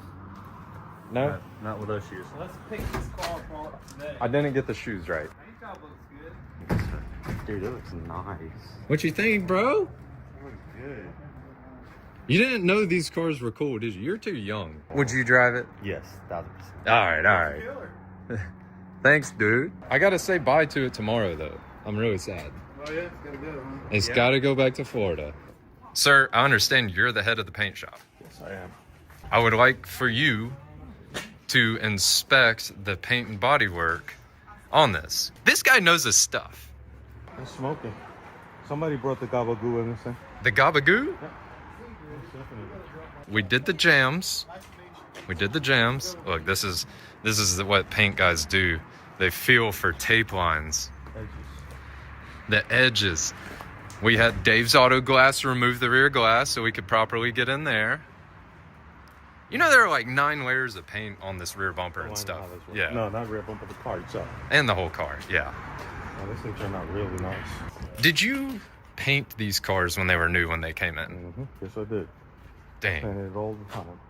So this is what this color is supposed to look like. This is exactly what this car is I supposed to understand now why so many people got this color, because it's beautiful, especially in the sun. It got cloudy on us. 051. 051? Dun, dun, dun. 051. Man, this thing turned out really nice. It's pretty good, huh? Okay, so does it have your seal of approval Yes. before I take it back to Florida? I would drive the piss out of this thing. This looks like a Lexus paint job. It looks factory. Good. Most definitely. All right, that is good news. I was kind of sweating. He's my biggest critic, but in a good way. He holds me to a very high standard. You've come a long way there, Elsie. Thanks, man. Without a doubt. I'm proud of you, man. You really did exactly what I thought you were going to do and pull to the forefront. Yeah, where I come from is forget about it. Really nice. Excuse me. No, you're good. Michael, hey. one question. Yes. Why didn't you take that here to the Lexus Certified Collision Center? That's right. That's the collision manager right there. Hey, well, we could have fixed you up. You know, the budget was a little tight. Okay. You know, rightfully so. I was quoted roughly $30,000 for this to be done here, and surprisingly, everyone said that's not a bad deal. Right. You know, I mean, it's really not. And I was like, that's a little high. And then after 3 weeks of sanding, I was like, okay, maybe we should have just paid the man. Now, this thing, you got to remember, if you look back at your video, this thing was a disaster. Yeah, it was, man. I mean, I can't believe this is the same car. Can you? It's the same fender doors and everything that were caved in. Really nice job on it. Yeah. Dude, he's solvent division. I'm sorry. Solvent division. Yeah, solvent division. Eddie, thank you for inspecting it. No, believe it or not, this is jammed up. I mean, I cannot believe. I seen the car. Does the mileage pop up when you open the door? I seen the car prior to this, and this is phenomenal. The interior shows its age. I have not really. It's not that bad. It all works. The sunroof still works and everything. Did you start? Or did you have to pull it up in here? Oh, no, I drove. Oh, my bad. I thought that rollback was part of this thing. Rollback? He forgot to bring what? What? The what? The gabagoo? The gabagoo. He forgot the gabagoo. The gabagoo's in the trunk. Hey, yo, the gabagoo. I ain't got my chain on. Eddie, where are you from? Brooklyn, East New York. Brooklyn, East New York. Little known fact. I've driven through the Bronx before, so me and him are basically the same guy. I know what I'm straight New York. I drove through the Bronx. Oh, whatever. Eddie, you're right. I love you, brother. Thank you for checking this thing out. Take care of yourself, brother. Who are you sending this to at Lexus? Somebody at headquarters. So hopefully they respond. Well, I mean, I'm sure they will. Hopefully they want it for the museum. There's a Lexus museum? In Texas. There is. It's wild. They had, the tundra that burned down at the wildfire thing? Yeah. They have it in their museum. Oh, because they bought him a new one? Yes. Oh. So why wouldn't they want this? I wonder if they would buy Freddie a new LS in trade for this one. This LS 500? Yeah, I mean, a 500 would be pretty dope. All right, we're going to the Lexus Service Center now. Do you think anyone will know if we can do something about the odometer to get it to keep counting? We can ask Christina. We keep having to write down the mileage so we can keep up with it. We're at Lexus of Birmingham. So yeah, we need, the odometer's maxed at 999,999. Okay. What can we do about this? Well, we're gonna get somebody out here that can help you. We need your help. Yes, it's 999,999. We need it to go past. Yeah, well, I can't keep up with the mileage. How am I supposed to know when to change the oil? I don't know. I tried turning it off and turning it back on, and it did not work. I have no idea. It's probably some programming thing. Okay, well. We're gonna find out. Oh, she's on the phone. This is good. It's a Can you service come out manager. here to this LS? It is at 999,999. He's part of the Million Mile Club, and we need to know, can we make it roll to go over to say the Million Mile? Yes. Yeah, we need to know when to change the timing Come belt. look at it. I'm not lying. This is not a joke. Don't erase it. No. This is not a joke. Okay. Bye. This is crazy. I'm not gonna lie. I had one of these. You did? Uh-huh. What color was it? Silver. Now, hey, I will say, it did look like it had 1,000,000 miles on it before we fixed it. Okay, it did. Like, this is not a joke. It's only got so many. What's up, dude? Hey, man. How's it going? Chris, how are you, sir? Good. Okay, so it's been at 999 for quite a while now. Really? And I would we're have thought it would have just rolled over to zeros. You know what I mean? Like go complete zeros, like it's a factory reset thing. Yeah. I would have thought would have happened. Well, it just stopped. And Interesting. I don't think there's another, like, can we legally, do you know the legalities? Can we put a cluster with 0 miles? I don't know. Is there an attorney in there somewhere? No, in any of our instrument clusters that we've replaced, we have to fill out paperwork and they will input the mileage. Okay. That makes sense. But I always you wondered don't that. have another spot for that No, bill. there's not a 7th digit. Yeah. Right. Wow. So it's been on that for how long now? I believe it's around like 485 miles. So it's Okay. gone a few miles over. right. We have it written down somewhere. They send that out to a cluster company, right? And the cluster company is the one that inputs the information into it for us. So we just send that to them, and then it's like a third party that handles it is usually what goes on with that. Okay, got it. I appreciate the information, guys. Yeah, I mean, we're trying to find like a secondary odometer or something just so we can, you know, keep up because it still runs great. ECU wouldn't track it either because this car's too old for that. It's a 96, so it's the first year OBD2, I believe, right? Okay. Right. But it still wouldn't have that information in it, I don't think. It would just read what the odometer reads. I don't even think you could see the mileage in the text stream on these, but on this model, it doesn't store it. Okay. So it only shows, only way you know is off the odometer. Gotcha. So, unfortunately, that's all you got. Well, that's nice to know. That's cool. Yeah. It looks good. How many of these do you get in now? Do you ever see these? Not really anymore, no. They just kind of go, they've gotten so old that most people don't bring them to the dealerships anymore. Oh, So true. that's- Yeah. That makes sense. Yeah. Right. Well, you guys should know these things don't die. They just keep going. Obviously, you know? they don't. They yeah. keep going if you take care of them. But Yeah, most so people, most people don't keep a car for that long. No. They'd be terrified of it. Absolutely. Your average Lexus customer, they kind of get nervous when it's got 200,000 on it, and it's not a drop in the bucket really for these cars. They'll Well, keep now on you going. can tell them to just keep on going. Yes. That's awesome. That is exactly right. Well, man, I appreciate it, Yep, sir. no problem, dude. Thank you for taking the It's good to see time you. to check it out. Yep. Y'all have a good one. See you, man. Now we have to get Freddie's reaction and hope he's as hyped up about it as everybody else since it's his car. We'll see if I'm worthy. Check that out, a brand new in the wrapper LC 500. LC's World 500. Sounds like a NASCAR race. Welcome to the LC's World 500. Got a long drive ahead of us. Let's do this. I get on the road and head south 550 miles from Birmingham, Alabama to Orlando, Florida to the Tavarish headquarters. The last time he saw his Lexus, it was in very bad shape, and he has been a great friend to me and spent so much time helping me out the past few months, so I felt I really needed to do my absolute best on fixing up this car for him. We've made it to Florida. The lottery is wide open. Been about the whole drive so far. It's been glorious.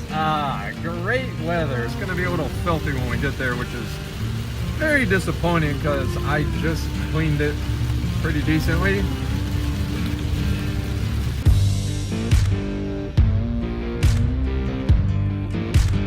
McDonald's. Must be a local family-owned restaurant. I'm here. There's the smell cat. Hey! I don't know. You can't film here, my friend. You can't. You know, these are top secret. Hi. They're top secret projects. Okay. Hi, I'll film your feet. It's okay. I don't know if you guys know this. So I need a haircut, but this man does not because he's looking fresh. I got prepared. I got the Jack cut. I said, give me the Jack builds it. No, they would give you a Lego haircut then. Oh, yeah. The Lego man? Yeah, you can take it right off. Let me start this out by saying, don't be mad at me. Don't be mad.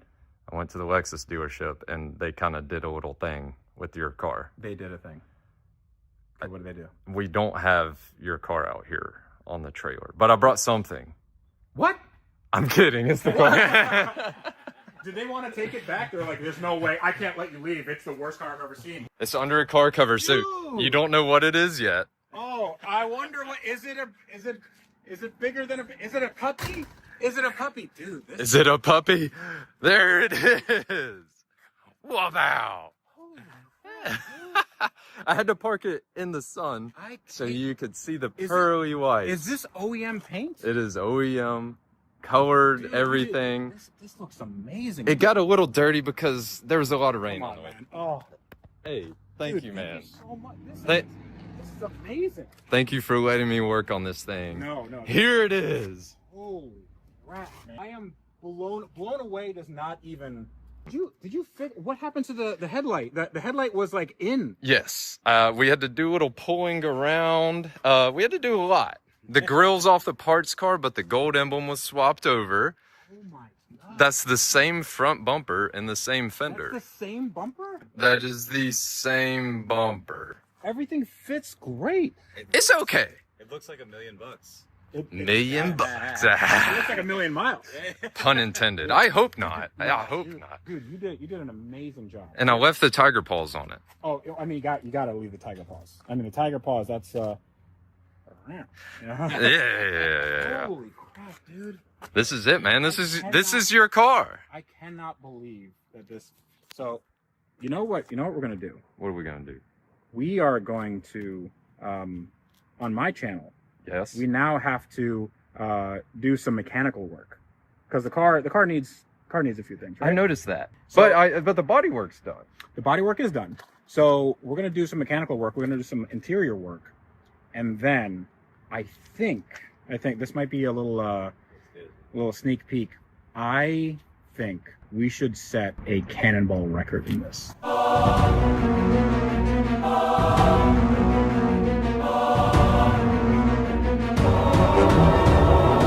Okay, now you're speaking my language. I think we should drive across the country because, like, what else does a 1,000,000-mile car need than to drive across the country as fast as possible? For this car, I mean, that could be the speed limit, which it probably will be, but You talked me into it. I'm in. So in case you guys don't know, cannonballing is when a bunch of idiots get in a car and they drive from the Red Ball Garage in New York to the Portofino Inn in LA as fast as humanly possible because they have something to prove. I don't have anything to prove, but I think that would be a really cool send-off for this car. It would be a lot of fun. Yeah, but this car needs quite a bit. So how long are you going to be here? Well, let's see. We got a blizzard rolling in, so well, up north. Yes, it's hot down here. Yeah, it's nice. It's nice over here. It's really nice. So I don't know. I got some time. I'll help you with it. How about that? Let's do it. This is awesome. Also, call to action. If anybody is watching this right now and you are not subscribed to this guy right here, subscribe because this is just the beginning. Because thank you. You're leaving this car here, and we're gonna work on it. But you're also picking something up. Oh, what? Right. Technically, I have an empty trailer, but I've been scouring Facebook Marketplace. No. We got something for him. We got something for him. Wait, do you want me to just not? I asked 5 people. Is this available? Listen. Do I just not respond to him now? Listen, I got something for you. We're gonna figure it out. Okay. Well, so what do you say, Dom? Am I worthy? What do you mean? Are you worthy? Of course. This is so beyond fantastic. This is so cool. I'm afraid to touch it now. No. It should be good. Jack's over here like, I'm going to find something wrong. I'm going to pick this thing apart. No, it looks really good. Yeah, this is what we do in Birmingham, Alabama, man. Me and the boys let's just turn it grind around on so it. people can admire. Oh, look at that. That is NCAR, ladies and gentlemen. And you have all the stickers here. Did you guys take the glass out? Yeah. So almost all the stickers survived. The rear glass did have to come totally out to get in all of the cracks and crevices. We got to clean a little bit more. Wow. But this is a new molding on the rear. I'm floored by it. I think this is my favorite angle of the car right here with the gold badges. Emblem. The car track, the two-tone. This is my favorite angle of this car. Yeah. Like, we could go, if we had the money, we could go to a nice restaurant and like get valet parking. Well, this car was $1, so I don't have the money for that. But, yeah. Hey, Jack, let me hold it. I'll show up in my own car. You guys can bring this. I'm kidding. You have to ride with us. No, this is gorgeous, dude. You guys did an amazing job. Thanks, man. Looks great. Thank you so much. This is going to be... Oh, I'm so excited. Okay, so when I first picked it up, did you think this was going to happen? No. You like, I mean, I know everyone always does what they say they're gonna do. No. I mean, dude, I know you always knock it out of the park. You do amazing work. Thanks, man. This is just. And it's not just me. It's not just me. It's my buddies too, and Jack came and helped. Yes. Well, thank you to Jack, your buddies, and you. But you facilitated all of this. But I think we need to put the finishing touches on this. So this is going to be 100% and the best Lexus LS 400. With 1,000,000 miles that you've ever seen. I agree. All right, guys, we're gonna get right on it. We'll see you soon.